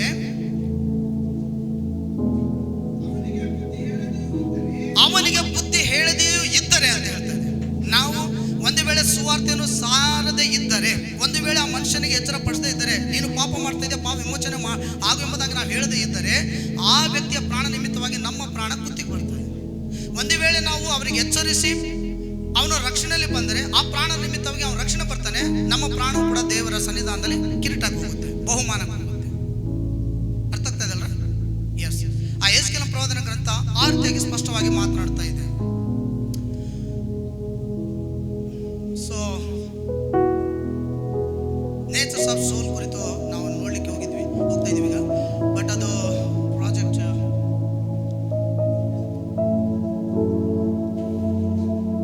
ಸಾರಿ ಅರ್ಥ ಆಯ್ತಾ? ಒಂದು ವೇಳೆ ನಾವು ಪ್ರಾಣ ಇರುವಂತಹ ವ್ಯಕ್ತಿ, ಈಗ ನಮ್ಮ ಪ್ರಾಣ ರಕ್ಷಣೆ ಬಂದಿದೆ, ಸಾಯುವಂತ ಪ್ರಾಣ ಇರ್ತದೆ, ಆ ಪ್ರಾಣದ ಕುರಿತು ನಾವು ಸರಿಯಾಗಿ ಆತನಿಗೆ ಮಾತಾಡಲಿ, ದೇವ್ರ ಕುರಿತು ಹೇಳಲಿಲ್ಲ, ನಾವು ಆತನಿಗೆ ರಕ್ಷಣೆ ಕಡೆ ತರಲಿಲ್ಲ ಅಂತಂದ್ರೆ ಅದಕ್ಕೆ ಯಾರು ಹೊಣೆ ಆಗಿರ್ತಾರೆ? ನಾವು ಹೊಣೆ ಆಗಿರ್ತೇವೆ.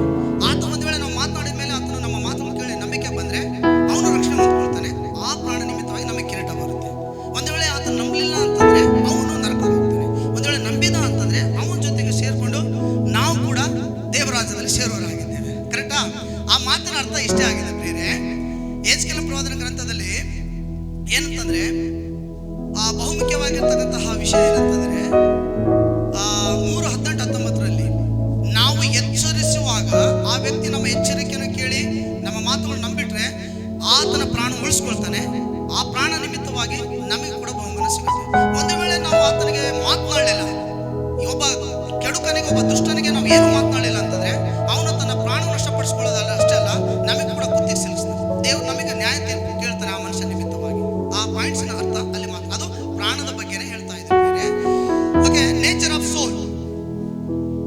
ಪ್ರಾಣವು ಯಾವಾಗಲೂ ಶ್ವಾಸಕೋಶದಲ್ಲಿ ಕೂಡಿರ್ತದೆ, ಇದು ಉಸಿರಲ್ಲಿ ಕೂಡಿರ್ತದೆ. ಪ್ರಾಣದ ಗುಣ ಗಮನಿಸ್ರಿ, ಪ್ರಾಣವು ಯಾವಾಗಲೂ ಶ್ವಾಸಕೋಶದಲ್ಲಿ ಕೂಡಿರ್ತದೆ, ಇದು ಉಸಿರಲ್ಲಿ ಕೂಡಿರುತ್ತದೆ. ಪ್ರಾಣದ ಗುಣದ ಬಗ್ಗೆ ನೋಡೋದಾದ್ರೆ ಇದು ಸ್ಫೂರ್ತಿಯಿಂದ ಕೂಡಿರ್ತದೆ, ಭಾವನೆಯಿಂದ ಕೂಡಿರ್ತದೆ, ಉದ್ವೇಗ ಎಮೋಷನ್ ಇಂದ ಕೂಡಿರ್ತದೆ, ಸ್ಪರ್ಶತೆಯಿಂದ ಕೂಡಿರ್ತದೆ. ಇದು ಪ್ರಾಣದ ಗುಣ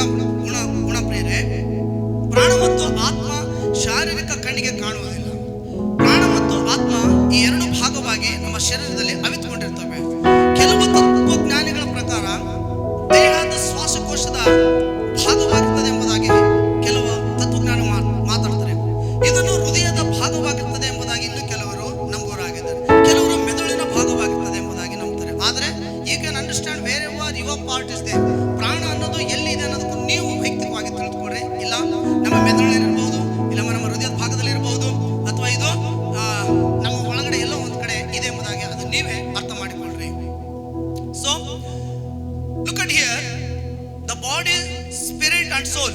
ಸ್ಪಿರಿಟ್, ಸೋಲ್. ಇಲ್ಲಿ ನಾನು ಸ್ಪಿರಿಟ್ ಬಗ್ಗೆ ಏನೇನಿದೆ, ಸೋಲಿನ ಬಗ್ಗೆ ಏನೇನಿದೆ ಮತ್ತು ಬಾಡಿಯ ಬಗ್ಗೆ ಏನೇನಿದೆ ಅಂತ ಇಲ್ಲಿ ಕೊಟ್ಟಿದ್ದೀನಿ, ನಿಮಗೆ ಕಾಣ್ತಾ ಇಲ್ಲ. But if you need 5 I put it in. So ಆತ್ಮ ಎರಡು ರೀತಿಯಿಂದ ಕೂಡಿರ್ತದೆ. ಈಗಾಗಲೇ ನಾನು ಪ್ರಶ್ನೆಯನ್ನು ಆಗಲೇ ಹಾಕಿದ್ದೆ, ಈಗ ಅದೇ ಪಾಯಿಂಟ್ಸ್ ಬಂತು. ಆತ್ಮ ಎರಡು ರೀತಿಯಿಂದ ಕೂಡಿರ್ತದೆ ಪ್ರಿಯರೇ. ಒಂದು ದೇವರಿಂದ ಬಂದಿರುವಂತಹ ದೇವರ ಆತ್ಮ, God spirit. 2 Samuel chapter 23 verse 2. 2ನೇ ಸಮುವೇಲ 23ನೇ ಅಧ್ಯಾಯ 2ನೇ ವಚನ ಗಮನಿಸಿ. 2 ಸ್ಯಾಮ್ಯುಯಲ್ ಚಾಪ್ಟರ್ 23 ವರ್ಸ್ 2. ಯೆಹೋವನ ಆತ್ಮವು ನನ್ನಲ್ಲಿ, ಆಮೆನ್, ನನ್ನಲ್ಲಿ, ಯೆಹೋವನ ಆತ್ಮವು ನನ್ನಲ್ಲಿ ಉಸಿರಿದೆ. ಕರೆಕ್ಟಾ? ಇದು ದೇವರಿಂದ ಬಂದ ದೇವರ ಆತ್ಮ, ಪವಿತ್ರ ಆತ್ಮ ಎಂಬುದಾಗಿ ನಾವು ಹೇಳ್ತೇವೆ. ಎರಡನೇದಾಗಿ ದುರಾತ್ಮ ಅಂತ ಕೂಡ ನಾನು ಆಗ್ಲೇ ಮಾತನಾಡಿದೆ ಪ್ರಿಯರೇ. ದುರಾತ್ಮ, ಈವಿಲ್ ಸ್ಪಿರಿಟ್ ಅಂತ ಕರಿತೀವಿ ನಾವು. ಮಾರ್ಕನ ಬರೆದ ಸುವಾರ್ತೆ 5ನೇ ಅಧ್ಯಾಯ 1ರಿಂದ 4ನೇ ವಚನ, ಅಪೊಸ್ತಲರ ಕಾರ್ಯ 19ನೇ ಅಧ್ಯಾಯ 14-17ನೇ ವಚನದಲ್ಲಿ ಈ ಒಂದು ದುರಾತ್ಮನು ಇದಾನೆ ಎಂಬುದಾಗಿ ಈ ಒಂದು ವಚನಗಳಲ್ಲಿ ಬರೆಯಲ್ಪಟ್ಟು ನೋಡ್ತೇವೆ. ಅದೇ ರೀತಿಯಲ್ಲಿ ಯೇಸು ಸ್ವಾಮಿ ಕೂಡ ಎಷ್ಟೋ ದೆವ್ವಗಳನ್ನು, ಎಷ್ಟೋ ಪಿಶಾಚಿಗಳನ್ನು, ಎಷ್ಟೋ ದುರಾತ್ಮಗಳನ್ನು ಬಿಡಿಸಿದ್ದಾನೆ ಎಂಬುದಾಗಿ ಸತ್ಯವೇದ ಗಾಸ್ಪಲ್ಗಳ ರೆಕಾರ್ಡ್ಸ್ ಆಗಿದ್ದಾವೆ. ಆಮ ರೈಟ್? ಸೊ ನಿಮಗೆ ಬಹುಮುಖ್ಯವಾದ ವಚನ ಮಾತ್ರ ನಾನು ನಿಮಗೆ ಕೊಡ್ತಾ ಇದ್ದೇನೆ. ಸತ್ಯವೇದ ಯೇಸು ಸ್ವಾಮಿ ದುಷ್ಟ ಆತ್ಮನನ್ನು ಬಿಡಿಸಿದ, ಸತ್ತ ವ್ಯಕ್ತಿಯನ್ನು ಬದುಕಿಸಿದ, ಸತ್ತ ಲಾಜರನ್ನು ಬದುಕಿಸಿದ, ಕುಷ್ಠ ಕಾಯಿಲೆಗಳನ್ನು ಬಿಡುಗಡೆ ಮಾಡಿದ, ಈ ರೀತಿಯಾದ ಅನೇಕ ಅದ್ಭುತ ಕಾರ್ಯಗಳನ್ನು ಕರ್ತನು ಮಾಡಿದ ಎಂಬುದಾಗಿ. ಅದರಲ್ಲಿ ಬಹುಮುಖ್ಯವಾಗಿ ದಂಡುಗಳು ಎಷ್ಟು ಲೆಜೆಂಡ್. 2,000 ಹಂದಿಗಳಲ್ಲಿ ಹೋಗ್ಬಿಟ್ಟು ಎಷ್ಟೋ 3,000 ಹಂದಿನ, ಎಷ್ಟು 1,000 ಹಂದಿಗಳನ್ನು ಸಾಯಿಸಿದೆ. ಕರೆಕ್ಟ್? 2,000 ಹಂದಿ, ರೈಟ್? ಎಸ್, 2,000 ಹಂದಿಗಳನ್ನು ಸಾಯಿಸಿದೆ. ಯಾಕಂತಂದ್ರೆ ದುರಾತ್ಮ ಇದೆ. ಆ ದುರಾತ್ಮವು ದುಷ್ಟ ಆತ್ಮನಿಂದ ಬಂದಿರುವಂತದ್ದಾಗಿದೆ. ಇಲ್ಲಿ ದೇವರ ಸೇವಕರು, ವಿಶ್ವಾಸಗಳು, ಲೀಡರ್ಸ್ಗಳು ಅರ್ಥ ಮಾಡಿಕೊಳ್ಳುವಂಥದ್ದು ಏನು? There is a God spirit, there is a evil spirit. ಎರಡು ರೀತಿಯಾದ ಭಾಗವಾಗಿ ಈ ಲೋಕದಲ್ಲಿ ಮಾರ್ಪಣೆ ಆಗ್ತಾ ಇದೆ. ದೇವರ ಆತ್ಮವನ್ನು ಹೊಂದಿಕೊಂಡಿರುವವರು ಹಲ್ಲೆಲೂಯಾ, ದೇವರಿಗೆ ಸ್ತೋತ್ರ ಎಂಬುದಾಗಿ ಕೂಗುವುದಾದ್ರೆ, ದುರಾತ್ಮನನ್ನು ಹೊಂದಿಕೊಂಡಿರುವವರು ಏನ್ರಿ? ಅದರ ಶಬ್ದಗಳು ಬಹಳ ಇದ್ದಾವೆ. ಈಗ ನಾನು ನಿಮ್ಮ ಎದುರುಗಡೆ ಪ್ರಿಡಿಕ್ಟ್ ಮಾಡುವುದಿಲ್ಲ. ಓಕೆ, ಆ ಶಬ್ದಗಳು ನೀವೇ ಊಹಿಸಿಕೊಳ್ಳ್ರಿ, ಎಂತೆಂಥ ಶಬ್ದಗಳು ಇರಬಹುದು ಎಂಬುದಾಗಿ. ದುರಾತ್ಮನಿಗೆ ದೇವರ ಆತ್ಮನು ಮನುಷ್ಯರ ಪ್ರಾಣವನ್ನು ಉಳಿಸಲು ಮಾತ್ರ, ಮನುಷ್ಯರ ಪ್ರಾಣಗಳನ್ನು ಕಾಪಾಡಲು ಮಾತ್ರ ಸಹಾಯ ಮಾಡುತ್ತಾನೆ. Wonderful. John gospel chapter 14 verse 17. ಯೋಹಾನನ ಬರೆದ ಸುವಾರ್ತೆ 14ನೇ ವಚನ. ಆ ಸಹಾಯಕನು ಯಾರೆಂದರೆ ಸತ್ಯದ ಆತ್ಮನೇ. ಲೋಕವು ಅವನನ್ನು ನೋಡದೆಯೂ ತಿಳಿಯದೆಯೂ ಇರುವುದರಿಂದ ಆತನನ್ನು ಹೊಂದಲಾರರು. ನೀವು ಆತನನ್ನು ಬಲ್ಲಿರಿ, ಆತನು ನಿಮ್ಮ ಒಳಗಡೆ ವಾಸ ಮಾಡುತ್ತಾನೆ, ಆತನು ನಿಮ್ಮ ಒಳಗಡೆ ಇರುವನಾಗಿದ್ದಾನೆ. 1 ಕೊರಿಂಥಿಯನ್ ಚಾಪ್ಟರ್ 3:16. ನೀವು ದೇವರ ಆಲಯವಾಗಿದ್ದೀರಿ ಎಂಬುದಾಗಿ ನಿಮಗೆ ಗೊತ್ತಿಲ್ಲವೇ? ದೇವರ ಆತ್ಮನು ನಿಮ್ಮ ಒಳಗಡೆ ವಾಸ ಮಾಡ್ತಾರೆ ಎಂಬುದಾಗಿ ಗೊತ್ತಿಲ್ಲವೇ? Hallelujah. The Holy Spirit works only to protect our soul. ದೇವರ ಆತ್ಮನು ನಮ್ಮ ಪ್ರಾಣಗಳನ್ನು ಕಾಪಾಡಲು ಸಹಾಯ ಮಾಡುವನಾಗಿದ್ದಾನೆ. ಈ ಲೋಕವು ಆತನಿಗೆ ಅರ್ಥ ಮಾಡಿಕೊಳ್ಳಲಾಗುವುದಿಲ್ಲ, ಹೊಂದಿಕೊಳ್ಳಲಾಗುವುದಿಲ್ಲ. Whereas the children of God, they have power and authority to receive the Holy Spirit. ದೇವರ ಆತ್ಮನನ್ನು ಹೊಂದಿಕೊಳ್ಳುವುದಕ್ಕಾಗಿ, ದೇವರ ಆತ್ಮನನ್ನು ಅಂಗೀಕರಿಸಿಕೊಂಡು ಬದುಕುವುದಕ್ಕಾಗಿ ದೇವರ ಮಕ್ಕಳು ಆಹಾರರಾಗಿರ್ತಾರೆ. Not this world. ನಾವು ಅಕ್ಕಪಕ್ಕ ಹೇಳೋಣ, ಪವಿತ್ರ ಆತ್ಮ ಈ ಲೋಕ ಹೊಂದಿಕೊಳ್ಳಲಾಗುವುದಿಲ್ಲ. ನಾಚಿಕೆ ಆಗ್ತದ ಕೆಲವು ಸೇವಕರು ಮುಖ ನೋಡ್ಲಿಕ್ಕೆ? ಪವಿತ್ರ ಆತ್ಮ ಈ ಲೋಕ ಹೊಂದ್ಕೊಳ್ಳಿಕ್ಕೆ ಆಗೋದಿಲ್ಲ. ಜೋರಾಗಿ ಹೇಳ್ರಿ, ಸ್ವಲ್ಪ ಗಟ್ಟಿಯಾಗಿ ಹೇಳ್ರಿ, ನನಗೂ ಪ್ರೋತ್ಸಾಹ ಸಿಗುತ್ತೆ. ನನಗಿಷ್ಟು ಆಶ್ಚರ್ಯವಾಗಿ ನೋಡ್ತಾ ಇದ್ದೀರಾ? ದೇವರ ವಾಕ್ಯದಲ್ಲಿ ಏನೇನಿದೆ ಅದಷ್ಟೇ ಮಾತಾಡ್ತೇನೆ. ನನ್ನ ಓನ್ ಕಲ್ಪನೆಯನ್ನು ತೆಗೆದುಕೊಂಡು ಬಂದಿಲ್ಲ ನಿಮ್ಮ ಎದುರುಗಡೆ. ಸೊ ಎಲ್ಲ ರಿಸರ್ಚ್ ಮಾಡಿನೇ ತೆಗೆದುಕೊಂಡು ಬಂದಿದ್ದೇನೆ ಪ್ರಿಯರೇ. ಆಮೇಲೆ ಇಲ್ಲಿ ಯೋಹಾನನ ಬರೆದ ಸುವಾರ್ತೆ 10:10 ಏನ್ ಹೇಳ್ತಾ ಇದೆ?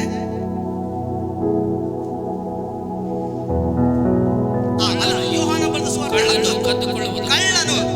ದುಷ್ಟ ಆತ್ಮನಿಗೆ ಯಾವುದಕ್ಕೆ ಹೋಲಿಕೆ ಮಾಡಿದರೆ ಯೇಸು ಸ್ವಾಮಿ? ಕಳ್ಳನು ಕದ್ದುಕೊಳ್ಳುವುದಕ್ಕೂ. ಒಂದ್ ನಿಮಿಷ, ಏನ್ ಕದ್ದುಕೊಳ್ತಾನಂತ? ಈಗ ಬಂದಿದ್ರಾ? ಬಂತ? ಸ್ವಲ್ಪ ಶಬ್ದ ಹೆಚ್ಚಾಗಿ ಕೊಡ್ರಿ ನೋಡೋಣ. ಆತ್ಮನ ಏನ್ ಮಾಡ್ಲಿಕ್ಕೆ ಸಾಧ್ಯ ಇಲ್ಲ, ಯಾಕಂದ್ರೆ ಅದು ದೇವರ ಆತ್ಮ ರೀ. ದೇವರ ಆತ್ಮ ಅವನು ತಗೊಂಡು ಏನ್ ಮಾಡ್ತಾನೆ? ಅವನಿಗೆ ಬೇಕಾದದ್ದು ಕಳ್ಳನ್ನು ಕದ್ದುಕೊಳ್ಳುವುದಕ್ಕೂ ಹಾಳು ಮಾಡುವುದಕ್ಕೂ. ಏನು? ನಮ್ಮ ಬೆಳ್ಳಿ ಬಂಗಾರಗಳು, ನಮ್ಮ ಆಸ್ತಿ ಐಶ್ವರ್ಯ, ಮನೆ ಕಾರು ಅದಕ್ಕಲ್ಲ ರೀ. ಅವನಿಗೆ ಬೇಕಾದದ್ದು ಇದು ಒಳಗಡೆ ಎಲ್ಲೋ ಒಂದ್ ಕಡೆ ಇದೆ. ನಾನು ಆಗ್ಲೇ ನಿಮ್ಗೆ ಪ್ಲೇಸ್ ಕೊಟ್ಟಿದ್ದೀನಿ. ನೀವು ಎಲ್ಲಾದ್ರೂ ಇಟ್ಕೊಳ್ಳಿ ನಿಮ್ಮ ಪ್ರಾಣವನ್ನು. ಇಲ್ಲಾದ್ರೂ ಇಟ್ಕೊಳ್ರಿ, ಇಲ್ಲಾದ್ರೂ ಇಟ್ಕೊಳ್ರಿ, ಕೈಯಲ್ಲಾದ್ರೂ ಇಟ್ಕೊಳ್ರಿ, ಎಲ್ಲ ಒಂದ್ ಕಡೆ ಇಟ್ಕೊಳ್ರಿ. ಬಟ್ ಅದನ್ನ ಬಚಾವ್ ಮಾಡೋದಕ್ಕಾಗಿ ಮಾತ್ರ ಸದಾ ಸಿದ್ಧರಾಗ್ರಿ ಪ್ರಿಯರೇ. ಓಕೆ, ಕಳ್ಳನು ಕದ್ದುಕೊಳ್ಳುವುದಕ್ಕೂ ಕೊಯ್ಯುವುದಕ್ಕೂ ಹಾಳು ಮಾಡುವುದಕ್ಕೂ ಬರುತ್ತಾನೆ ಹೊರತು ಬರುವುದಿಲ್ಲ. ಇಲ್ಲಿ ಯೋಹಾನ 8:44, ನೀವು ಆ ತಂದೆಯಿಂದ ಹುಟ್ಟಿದವರಾಗಿದ್ದು ನಿಮ್ಮ ತಂದೆಯ ದುರಿಚ್ಛೆಗಳನ್ನೇ ನಡೆಸಬೇಕೆಂದಿದ್ದೀರಿ. ಅವನು ಆದಿಯಿಂದಲೂ ಕೊಲೆಗಾರನು. ಅವನು ಸುಳ್ಳಾಡುವಾಗ ಸ್ವಾಭಾವಿಕ ಅನುಸಾರವಾಗಿ ಸುಳ್ಳನ್ನು ಆಡುವನಾಗಿದ್ದಾನೆ. ಅವನಲ್ಲಿ ಸತ್ಯವೂ ಇಲ್ಲವೇ ಇಲ್ಲ. ಹಾಗಾದ್ರೆ ದುರಾತ್ಮ ಯಾರೇ? ಇದು ಸತ್ಯವೇದ ಮಾತನಾಡ್ತಾ ಇದೆ. ರೈಟ್. ಅವನು ಆದಿಯಿಂದಲೂ ಕೊಲೆಗಾರನು. ಮೊದಲು ಕೊಲೆ ಯಾರಿಂದ ಪ್ರಾರಂಭ ಮಾಡಿದ? ಏಬೇಲನ ಕೊಲೆ. ಆತ ಯಾರು? ನೀತಿವಂತ. ಕಾಯಿನ ಯಾರು? ನೋಡ್ರಿ, ಅಲ್ಲೇ ದೇವರ ಆತ್ಮವನ್ನು ಹೊಂದ್ಕೊಂಡಿರ್ತಕ್ಕಂಥ ಏಬೇಲ, ದುಷ್ಟ ಆತ್ಮವನ್ನು ಹೊಂದ್ಕೊಂಡಿರ್ತಕ್ಕಂಥ ಕಾಯಿನನಿಗೆ ಯುದ್ಧ ಬಿತ್ತು. ಈಗ ಕಾಯಿನ ಏನ್ ಮಾಡಿದ? ಒಳ್ಳೆದನ್ನು ಸಾಯಿಸಬಿಟ್ಟು, ಸೋಲ್ಸಬಿಟ್ಟು, ಏನೋ ಮಾಡ್ಬಿಟ್ಟು. ಆದ್ರೆ ಪ್ರಿಯರೇ, ಕಳ್ಳನ ಕೆಲಸ ಏನಾಗಿದೆ? ಕದ್ದುಕೊಳ್ಳುವುದು, ಹಾಳು ಮಾಡುವುದು, ಸುಳ್ಳಿನಲ್ಲಿ ಬೆಳೆಸುವುದು. ಮೊದಲ ಪಾಪ ಎಲ್ಲಿಂದ ಪ್ರಾರಂಭ ಆಯ್ತು?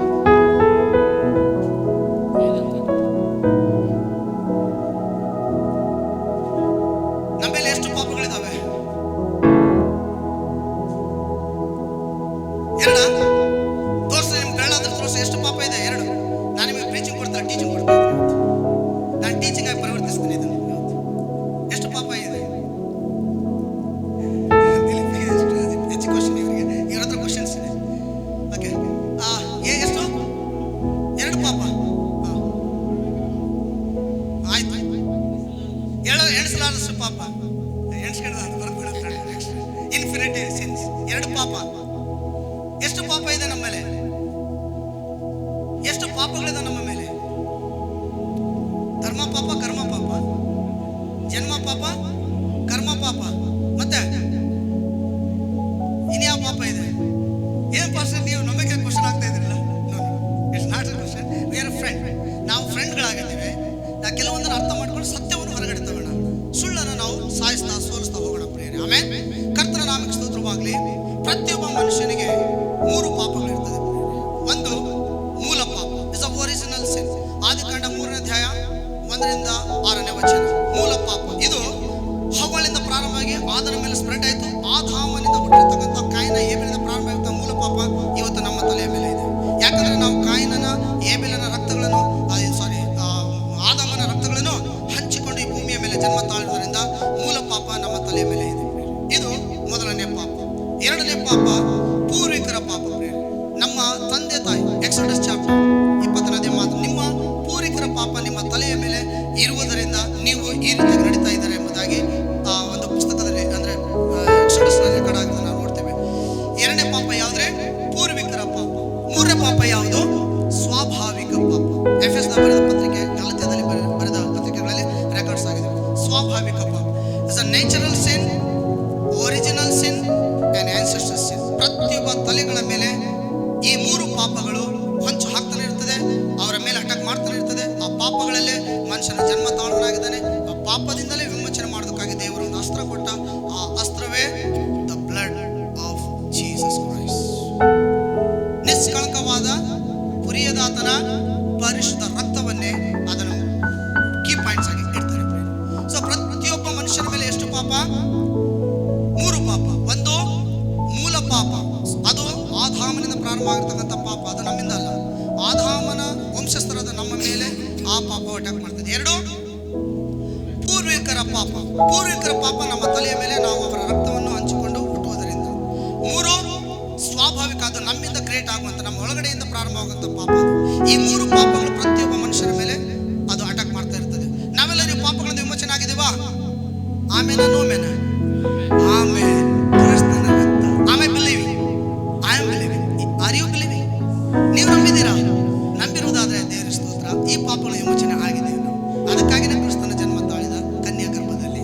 ಇದು ನನ್ನ ಟಾಪಿಕ್ ಅಲ್ಲ, ಬಟ್ ಇಲ್ಲಿ ಟಾಪಿಕ್ ಏನಂತಂದ್ರೆ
ಮೆನ್ಷನ್ ಆಗಿರೋದು ನಾವು ನೋಡ್ತೇವೆ. ಸೊ ದೇಹವು ಮಣ್ಣಿನಿಂದ ಉಂಟಾಗಿ ಪುನಃ ಮಣ್ಣಿಗೆ ಸೇರುವಂತದ್ದಾಗಿದೆ. Agree or not disagree? ದೇಹವು ಮಣ್ಣಿನಿಂದ ಉಂಟಾಗಿ ಪುನಃ ಮಣ್ಣಿಗೆ ಸೇರ್ತದೆ. ಆಮೇಲೆ ಎಕ್ಲೆಸಿಯಸ್ ಚಾಪ್ಟರ್ 12 ಸಾರಿ ಆದಿಕಾಂಡ 2ನೇ ಅಧ್ಯಾಯ ಮತ್ತೆ 3ನೇ ಅಧ್ಯಾಯ. ಓಕೆನಾ? ಅದೇ ರೀತಿಯಲ್ಲಿ 13:19 ಯೋಹಾನ 6:63 ಗಮನಿಸಿ. ಜಾನ್ ಚಾಪ್ಟರ್ 6:63 ದೇಹವು ಮಣ್ಣಿನಿಂದ ಉಂಟಾಗಿ ಪುನಃ ಮಣ್ಣಿಗೆ ಸೇರ್ತದೆ. ಯೇಸು ಸ್ವಾಮಿ, ನಾವೆಲ್ಲರೂ ಯೇಸು ಸ್ವಾಮಿ ನಂಬಿದ್ದೀವಿ, ಆತನ ಮಾತುಗಳು ನಂಬ್ತೇವೆ, ಆತನ ವಾಕ್ಯಗಳನ್ನು ಹೊಂದ್ಕೊಳ್ತೇವೆ ನಾವು. ಈಗ ಯೇಸು ಸ್ವಾಮಿ ಆಡಿದ ಮಾತೇ ಇದೆ. ಯೋಹಾನ 6:63 ಜಾನ್ ಚಾಪ್ಟರ್ 6:63 ಬದುಕಿಸುವಂಥದ್ದು ಆತ್ಮವೇ. ನಮ್ಮನ್ನು ಬದುಕಿಸುವಂತ ಕಾಪಾಡೋದು ಸಹಾಯ ಮಾಡುವಂಥದ್ದು ಆತ್ಮ ಮಾತ್ರ. ಓಕೆನಾ? ಮುಂದೆ ಏನಿದೆ? ಮಾಂಸ ಮಾಂಸ ಏನಿದೆ? ಯಾವುದಕ್ಕೂ ಉಪಯೋಗವಿಲ್ಲ, ಬರುವುದಿಲ್ಲ, ಯಾವುದಕ್ಕೂ ಬರುವುದಿಲ್ಲ. ಆಮೇಲೆ ರೈಟ್, ಅಗ್ರಿ ವಿತ್ ಮೀ? ಯೇಸು ಸ್ವಾಮಿ ಆಡಿದ ಮಾತಿದು ಸತ್ಯವೇದದಲ್ಲಿ ಕ್ಲಿಯರ್ ಆಗಿ ರೆಕಾರ್ಡ್ಸ್ ಆಗಿದ್ದಾವೆ. ಜಾನ್ ಚಾಪ್ಟರ್ 6:63 ಬದುಕಿಸುವಂಥದ್ದು ಆತ್ಮವೇ. ಅಂದ್ರೆ ಆ ಆತ್ಮ ನಮಗೆ ಪ್ರೊಟೆಕ್ಷನ್ಸ್ ಆಗಿರ್ತದೆ. ನಮ್ಮ ಪ್ರಾಣವನ್ನು ಕಾಪಾಡೋದಕ್ಕೆ ಮಾತ್ರ ಅದರ ಡ್ಯೂಟಿ ಇರುತ್ತೆ. ದೇವದೂತರ ಡ್ಯೂಟಿ ಕೂಡ ಅದೇ ಇರುತ್ತೆ. ನೆಕ್ಸ್ಟ್ ನಾನು ಬರ್ತೇನೆ. ಇಲ್ಲಿ ಮಾಂಸವು ಯಾವುದಕ್ಕೂ ಉಪಯೋಗವಿಲ್ಲ. ಈಗ ಹೋಗ್ತೀರಾ? ಮಾಂಸ ಯಾವುದಕ್ಕೂ ಉಪಯೋಗವಿಲ್ಲ, ಇಟ್ಸ್ ಎ ವೇಸ್ಟ್. ನಮ್ಮ ಸಹೋದರರಿಗೆ ಒಂದು ಪ್ರಶ್ನೆ ಕೇಳ್ತೀನಿ. ನಿಮ್ಮ ಮಾಂಸಗಳನ್ನು ಪೋಷಿಸೋದಕ್ಕಾಗಿ ಎಷ್ಟು ಬಂಗಾರ ಹಾಕೊಂಡು ಬಂದಿದ್ದೀರಾ? ನಿಮ್ಮ ನೆಕ್ಲೆಸ್ ತೋರಿಸ್ತೀರಾ? ಓಕೆ, ಫಸ್ಟ್ ಹೇಳ್ರಿ, ಇವತ್ತು ನೆಕ್ಲೆಸ್ಗೆ ಬಂದ್ಬಿಟ್ಟಿದ್ದೀರಾ? ಹೌದು. ಈ ಶರೀರವನ್ನು ಪೋಷಿಸೋದಕ್ಕಾಗಿ ನಾವು ಏನೇನು ಊಟ ಮಾಡಿ ಬಂದಿದ್ದೀವಿ? ದೇವ್ರ ವಾಕ್ಯ ಹೇಳ್ತಾ ಇದೆ, ಈ ಶರೀರ ಯಾವುದಕ್ಕೂ ಉಪಯೋಗ ಇಲ್ಲ. ಆದ್ರೂ ಕೂಡ ಇವತ್ತು ನಾನು ಸೂಟ್ ಹಾಕೊಂಡ್ ಬಂದಿದ್ದೀನಿ, ಬ್ರದರ್ ಒಳ್ಳೆ ಟೀ ಶರ್ಟ್ ಹಾಕೊಂಡ್ ಬಂದಿದ್ದಾರೆ, ಪಾಸ್ಟರು ಒಳ್ಳೆ ಒಂದು ಶರ್ಟ್ ಹಾಕೊಂಡು ಬಂದಿದ್ದಾರೆ, ಇನ್ನು ಕೆಲವರು ಕತ್ತರಿಸುವ ಶರ್ಟ್ಗಳು, ಚಳಪಿಸುವ ಶರ್ಟ್ಗಳು ಹಾಕೊಂಡ್ ಬಂದಿದ್ದೀವಿ ನಾವು. ವೈ? ಇದನ್ನ ನಾವು ಈ ಮಾನ ಮುಚ್ಚಬೇಕು. ಯಾವಾಗಿದ್ದು ಮಾನ ಮುಚ್ಚಿದ್ರು? ಮೊದಲನೇ ಮಾನ ಮುಚ್ಚಿದವ್ರು ಯಾರು?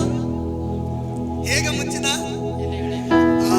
ನಮ್ಮ ದೇವೇಂದ್ರ ಕೊಪ್ಪಳಲ್ಲಿ ಮೋಸ್ಟ್ಲಿ ಪ್ರೀಚಿಂಗ್ ಕೊಟ್ಟವಾಗ ಕಾಣಿಸ್ತದೆ. ಅವರೆಲ್ಲ ಚೆನ್ನಾಗಿ ಗೊತ್ತು, ಮೋಸ್ಟ್ಲಿ ಆದಿಯಲ್ಲಿ ಅಲ್ಲಿ ಮಾತಾಡಿದೆ ನಾನು. ಅವರು ಮೊದಲನೇ ಮಾನ ಮುಚ್ಚಿಕೊಂಡೆ ಯಾವುದರಿಂದ? ಎಲೆಯಿಂದ. ಆದ್ರೆ ದೇವರು ಯಾವುದನ್ನು ಉಪಯೋಗ ಮಾಡಿದ್ರು ನಮ್ಮ ಮಾನ ಮುಚ್ಚುವುದಕ್ಕಾಗಿ? ಚರ್ಮ. ವಾಟ್ ಇಸ್ ದಟ್ ಚರ್ಮ ಮೀನ್ಸ್? ಚರ್ಮ ಹೆಂಗ್ ಬರುತ್ತೆ? ವಧೆ ಮಾಡಲೇಬೇಕು, ರಕ್ತ ಬರಲೇಬೇಕಲ್ಲ. ಆ ರಕ್ತವೇ ನಮ್ಮ ಕ್ರಿಸ್ತನಾದ ಯೇಸು ಸ್ವಾಮಿ ಆಗಿದ್ದಾನೆ ಪ್ರಿಯರೇ. ಅಲ್ಲಿ ದೇವರು ಮೊದಲು ಪ್ರಾಣಿಯನ್ನು ಕೊಂದು ಚರ್ಮದ ಅಂಗಿಗಳನ್ನು ಮಾಡಿ ಆದಾಮನ ಮಾನವನ್ನು ಮುಚ್ಚಿದನು. ಮೊದಲನೆಯ ಮಾನ ಮುಚ್ಚಲ್ಪಡ್ತು. ಆ ಮಾನವನ್ನು ಇವತ್ತಿಗೂ ಕೂಡ ನಾವು ಕಾಪಾಡಿಕೊಳ್ತೇವೆ. ಈಗ ರೇಷ್ಮೆ ಸೀರೆ, ಹತ್ತಿ ಬಟ್ಟೆ, ಕಾಟನ್ ಬಟ್ಟೆ, ಟೆರ್ಲಿನ್ ಬಟ್ಟೆ, ಇನ್ನು ಯಾವ್ಯಾವ ಬಟ್ಟೆಗಳಿದಾವೆ, ಏನೇನೋ ಬಟ್ಟೆಗಳಿಂದ ನಾವು ಮಾನ ಮುಚ್ತೀವಿ. ಆದ್ರೆ ಮೊದಲನೇ ಮಾನ ಚರ್ಮದಿಂದ ಮುಚ್ಚಲ್ಪಟ್ಟಿತ್ತು. ಮನುಷ್ಯ ತನ್ನ ಜ್ಞಾನದಿಂದ ಏನ್ ಪ್ರಾರಂಭ ಮಾಡಿದ? ಅಂಜರದ ಎಲೆಗಳನ್ನು ತಯಾರು ಮಾಡಿಕೊಂಡು. ದೇವರ ಜ್ಞಾನಕ್ಕೂ ಮನುಷ್ಯನ ಜ್ಞಾನಕ್ಕೂ ವ್ಯತ್ಯಾಸ ಇದೆ ಪ್ರಿಯರೇ. ಮನುಷ್ಯನ ಜ್ಞಾನ ಬಾಡುವಂತಗಳ ಮೇಲೆ ಕಣ್ಣಿಟ್ಟರೆ, ದೇವರ ಜ್ಞಾನ ಶಾಶ್ವತ ಇರುವಂತ ಮೇಲೆ ಕಣ್ಣಿರುತ್ತೆ. ಬಾಡುವಂತಗಳ ಮೇಲೆ ಹೊಂದಿಕೊಳ್ಳೋಣವ, ಶಾಶ್ವತ ಇರುವಂತದ ಮೇಲೆ ಹೊಂದಿಕೊಳ್ಳೋಣವ? ಶಾಶ್ವತವಾದದನ್ನು ಹೊಂದಿಕೊಳ್ಳಬೇಕು. ಇದು ದೇವರ ಚಿತ್ತವಾಗಿರುತ್ತದೆ. ಇಲ್ಲಿ ಆದಿಕಾಂಡ 3:19 ದೇವರ ವಾಕ್ಯದಲ್ಲಿ ನಾವು ನೋಡ್ತೇವೆ, ದೇಹವು ಮಣ್ಣಿನಿಂದ ಉಂಟಾಗುವುದರಿಂದ ಇದು ಪುನಃ ಮಣ್ಣಿಗೆ ಸೇರುತ್ತದೆ. ಯೋಬನ ಪುಸ್ತಕ 34:15 ನಾವು ನೋಡ್ತಾ ಇದ್ದೇವೆ. ಪ್ರಸಂಗಿ ಪುಸ್ತಕ 12ನೇ ಅಧ್ಯಾಯ 7ನೇ ವಚನ ಸ್ಪಷ್ಟವಾಗಿ ಮಾಡ್ತಾರೆ, ಮಣ್ಣು ಭೂಮಿಗೆ ಸೇರುವ ಹಾಗೆ ಆತ್ಮವು ದೇವರಿಗೆ ದಯಪಾಲಿಸಿದ ದೇವರ ಬಳಿಗೆ ಹೋಗುವುದಾದ್ರೆ ಈ ಒಂದು ಓಕೆ ಗಮನಿಸಿ. ಸಾರಿ, ಪ್ರಸಂಗಿ 12:7 ಗಮನಿಸಿ. ಪ್ರಸಂಗಿ 12:7, ಎಕ್ಲೆಸಿಯಾಸ್ಟಿಸ್ ಚಾಪ್ಟರ್ 12:7.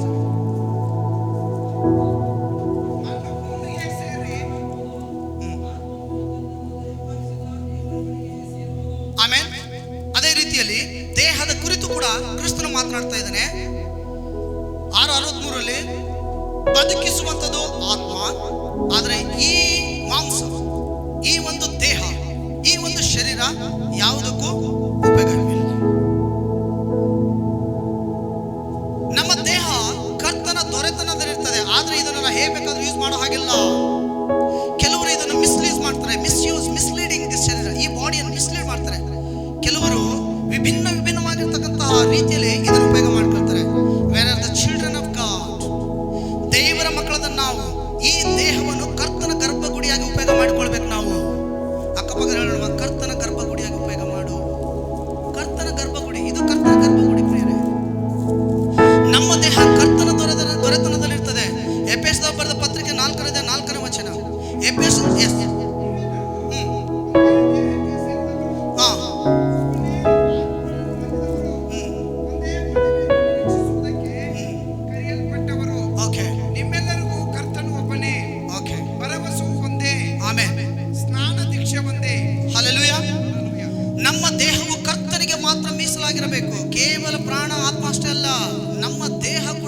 ಕರ್ತನ ಬಯಸುವನಾಗಿದ್ದಾನೆ. ಇದನ್ನು ಪರಿಶುದ್ಧವಾಗಿಯೇ ಉಪಯೋಗ ಮಾಡಿಕೊಳ್ಬೇಕು. ಪರಿಶುದ್ಧತೆಯಲ್ಲೇ ಈ ಶರೀರವನ್ನು ಸಮರ್ಪಣೆ ಮಾಡ್ತಾ ಹೋಗಬೇಕು. ಯಾಕಂತಂದ್ರೆ ನೀವು ದೇವರ ಆಲಯವಾಗಿದ್ದೀರಿ ಎಂಬುದಾಗಿ ನಿಮಗೆ ಗೊತ್ತಿಲ್ಲವೋ?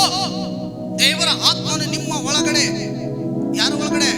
ನಮ್ಮ ಒಳಗಡೆ ವಾಸ ಮಾಡ್ತಾರೆ ಎಂಬುದು ಗೊತ್ತಿಲ್ಲವೋ? Hallelujah. Body must use only for the glory of God. ದೇವರ ಮಹಿಮೆಗಾಗಿ ಮಾತ್ರ ಈ ದೇಹವನ್ನು ಉಪಯೋಗ ಮಾಡಿಕೊಳ್ಳೋರಾಗಿರ್ಬೇಕು ನಾವು.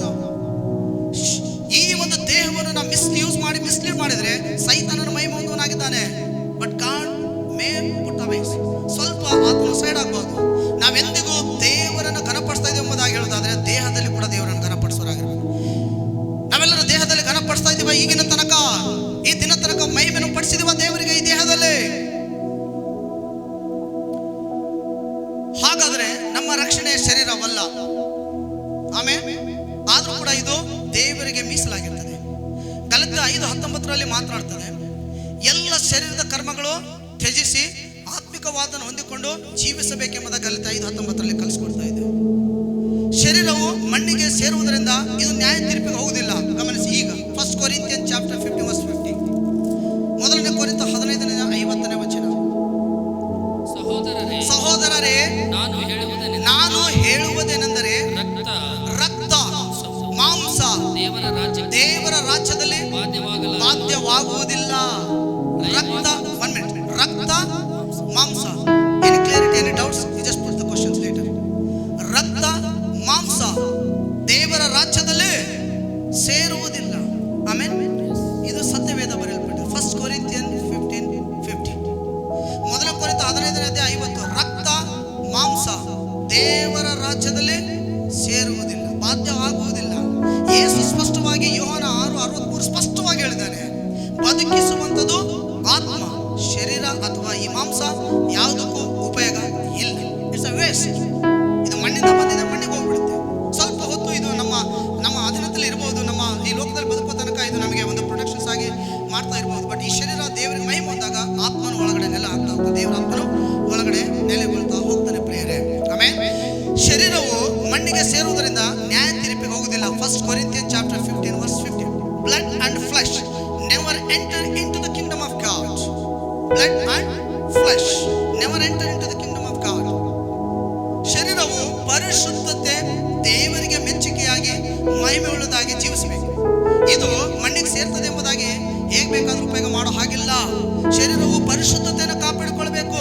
ದೇವ್ರ ವಾಕ್ಯ ಹೇಳ್ತದೆ, ನಾನು ಪರಿಶುದ್ಧನಾಗಿರೋ ಮೇರೆಗೆ ನೀವು ಪರಿಶುದ್ಧರಾಗಿರಬೇಕು. ಅಂದ್ರೆ ಇದು ಶರೀರ, ಆತ್ಮ, ಪ್ರಾಣಕ್ಕೆ ಮೂರಕ್ಕೂ ಅನ್ವಯಿಸುವಂತಹ ಮಾತಾಗಿರ್ತದೆ. ಈ ಶರೀರದಿಂದಲೂ ಕೂಡ ನಾವು ದೇವರನ್ನು ಘನಪಡಿಸ್ತಾ ಹೋಗ್ಬೇಕು. ಶರೀರದಿಂದಲೂ ದೇವರನ್ನು ಘನಪಡಿಸೋರಾಗಿರಬೇಕು ನಾವು. ಆಮೇಲೆ ಓಕೆ, ನಾವು ನಮ್ಮ ದೇಹ ಕರ್ತನ ದೊರೆತನದಲ್ಲಿ ಇದೆ ಎಂಬುದಕ್ಕೆ ದೇವರ ವಾಕ್ಯ ಎಫೆಸ 4:16, Galatia 5:15, 1 Corinthians chapter 6 verse 19 and 20. Very important. ಆತನೇ ಶಿರಸ್ಸು, ದೇಹವೆಲ್ಲ ಆತನ ದೊರೆತನದಲ್ಲಿ ಇದೆ. ನಮ್ಮ ದೇಹವೆಲ್ಲ ಯಾರ ದೊರೆತನದಲ್ಲಿ ಇರ್ಬೇಕ್ರಿ? ನಮ್ಮ ದೇಹ ದೊರೆತನ ದೇವರ ದೊರೆತನಲ್ಲಿದ್ದಾಗ ನಮ್ಮ ಸಭೆ ದೇವರ ದೊರೆತನಲ್ಲಿ ಬರ್ತದೆ.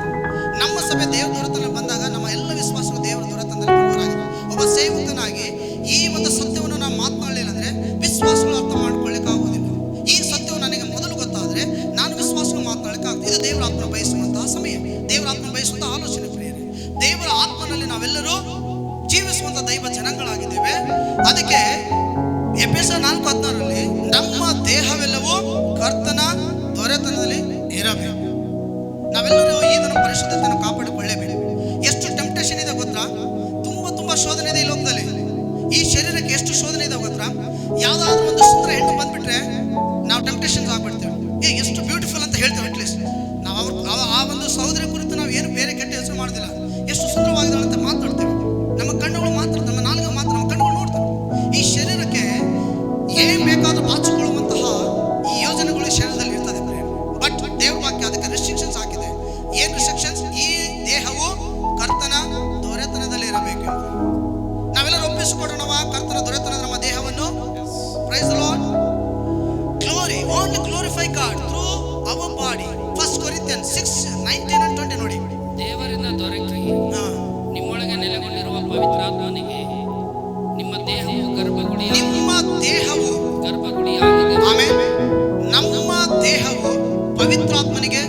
ಗರ್ಭಗುಡಿಯಾಗಿದೆ. ಈ ಕಾರಣಕ್ಕಾಗಿ ಈ ದೇಹವನ್ನು ಸರಿಯಾಗಿ ಉಪಯೋಗ ಮಾಡಿಕೊಂಡ್ರೆ ಬದುಕುವ ತನಕ ಇದನ್ನು ಕಾಪಾಡಿಕೊಳ್ಳಬೇಕು. ಎಷ್ಟು ಜನರು ಈ ದೇಹವನ್ನು ಕಾಪಾಡಿಕೊಳ್ತಾ ಇದ್ದೀರಾ?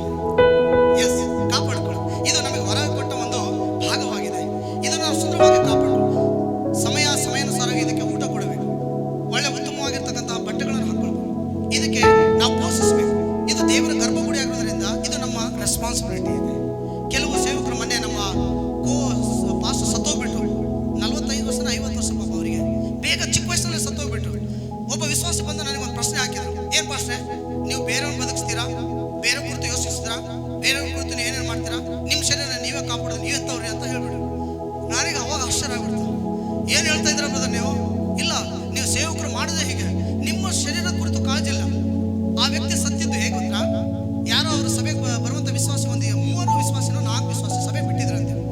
ಅವರ ಒಂದು ಕಾಳಜಿ ತೆಗೆದುಕೊಂಡು ಹಾರ್ಟಿಗೆ ಅನ್ನೋದೇನೋ ಒಂಥರ ಪಂಚಾಯತ್ ಅಂತೆ. ಅವ್ರಿಗೆ ಯೋಚನೆ ಮಾಡ್ತಾ ಮಾಡ್ತಾ ಮಾಡ್ತಾ ಇಮಿಡಿಯೇಟ್ಲಿ ಅಲ್ಲೇ ಕುಸಿದು ಬಿದ್ದಿರಂತೆ. ಅಂದರೆ ಆ ವ್ಯಕ್ತಿ ಆ ಸಭೆಗೆ ವಿಶ್ವಾಸಗಳು ಬರದೇ ಇರೋ ಕಾರಣಕ್ಕಾಗಿ ಏನಾದರೂ ಎಮೋಷನಲ್ ಇದರಲ್ಲಿ ಅಥವಾ ಹಾರ್ಟ್ಲಿ ಅವ್ರಿಗೆ ಏನಾದರೂ ಏನೋ ಹೆಚ್ಚಿಗೆ ಹಂಚಿಕೊಂಡಿದ್ರು ಅಥವಾ ಅವ್ರ ಜೊತೆಗೆ ಏನೋ ಒಡನಾಟಗಳು ಹೆಚ್ಚಿಗೆ ಇಟ್ಕೊಂಡಿದ್ರು ಅಥವಾ ತುಂಬ ಪ್ರೀತಿಸಿದ್ರು ಗೊತ್ತಿಲ್ಲ. ಬಟ್ ಆ ವ್ಯಕ್ತಿ ಆ 4 ವ್ಯಕ್ತಿಗಳು ಬಾರದೇ ಇರುವುದನ್ನು ನೋಡಿಬಿಟ್ಟು ಹಾರ್ಟಿಗೆ ತೆಗೆದುಕೊಂಡು ಎಮೋಷನಲ್ ಆಗಿ ಇಮ್ಮಿಡಿಯೇಟ್ಲಿ ಬೆಳಗಿನ ಜಾವ ಏನೋ ಟೀ ಕುಡಿಯೋಕೆ ಹೋಗೋಣ ಅಂತಂದೇಳಿ ಅಲ್ಲೇ ಕುಸಿದು ಆ ವ್ಯಕ್ತಿ ಸತ್ತಿರೋದು. ಆ ಸೇವಕರು ಸತ್ತಿರ್ತಕ್ಕಂಥ ನೋಡಿರ್ತಕ್ಕಂಥ ವಿಶ್ವಾಸಿ ಬಂದು ನನಗೆ ಒಂದು ಪ್ರಶ್ನೆ ಹಾಕಿದ್ರು. ನೀವು ಪಾಸ್ಟರ್ಗಳು ಬೇರೆಯವ್ರನ್ನ ಪೋಷಿಸ್ತೀರಾ? ಬೇರೆಯವ್ರ ಶರೀರ ಕುರಿತು ಯೋಚನೆ ಮಾಡ್ತೀರಾ? ಬೇರೆಯವ್ರ ಕುರಿತು ನೀವು ಅವರಿಗೆ ಊಟ ಮಾಡಿದಿರಾ ಇಲ್ಲ ಅಂತ ಕೇಳ್ತಾ ಇದ್ದೀರಾ? ನಿಮ್ಮನ್ನು ನೀವು ಯಾವಾಗಾದ್ರೂ ಕೇಳಿದ್ರೆ ಅಂತ ಕ್ವಶನ್ ಆಗ್ಬಿಟ್ಟು I was so really shocked. ಹೌದಲ್ಲ, ನನ್ನ ಶರೀರ ನಾನು ಪೋಷಿಸ್ತಾ ಇಲ್ಲ ಈಗಿನ ತನಕ. ಈಗ ಏನಾದರೂ ಕಾಯಿಲೆ ಬಂದರೆ ಹೋಗ್ಲಿ ಬಿಡ್ರಿ, ಇರಲಿ ಬಿಡು, ನೋಡೋಣ, ನೋ ಪ್ರಾಬ್ಲಮ್, ಅದು ಕ್ಲಿಯರ್ ಆಗುತ್ತೆ. ಆ ವ್ಯಕ್ತಿನ ಹಾಗೇನೆ ಮಾಡಿ ಕ್ಲಿಯರ್ ಆಗುತ್ತೆ. ಅವರು ಮಿಸ್ಸಸ್ ಫೋರ್ಸ್ ಮಾಡಿದ್ರು, ಹೋಗಿ ಹಾಸ್ಪಿಟಲ್ಗೆ ಆದ್ರೆ ಅಟ್ಲೀಸ್ಟ್ ತೋರಿಸ್ಕೊಂಬ ಇಲ್ಲ ಕ್ಲಿಯರ್ ಆಗುತ್ತೆ, ಅಲ್ಲಿ ಪೋಷಿಸೋದು. ಇವತ್ತು ನಮ್ಮ ಶರೀರ ಕೂಡ ನಾವು ಸರಿಯಾಗಿ ಪೋಷಿಸಿಲ್ಲ ಅಂದರೆ ಯಾರು ಪೋಷಿಸ್ತಾರೆ ನಮ್ಮ ಶರೀರವನ್ನು? ಪ್ರೇರಣೆ ಗಮನಿಸಿ. ಮತ್ತೊಂದು ಸಾರಿ can you read 1 Corinthians 6:19 please? ದೇವರಿಂದ ದೊರಕಿ ನಿಮ್ಮೊಳಗೆ ನೆಲೆಗೊಂಡಿರುವ ನಿಮ್ಮ ಒಳಗಡೆ ನೆಲೆಗೊಂಡಿರುವ ಪವಿತ್ರ ಆತ್ಮನಿಗೆ ನಿಮ್ಮ ದೇಹವು ಗರ್ಭಗುಡಿಯಾಗಿದೆ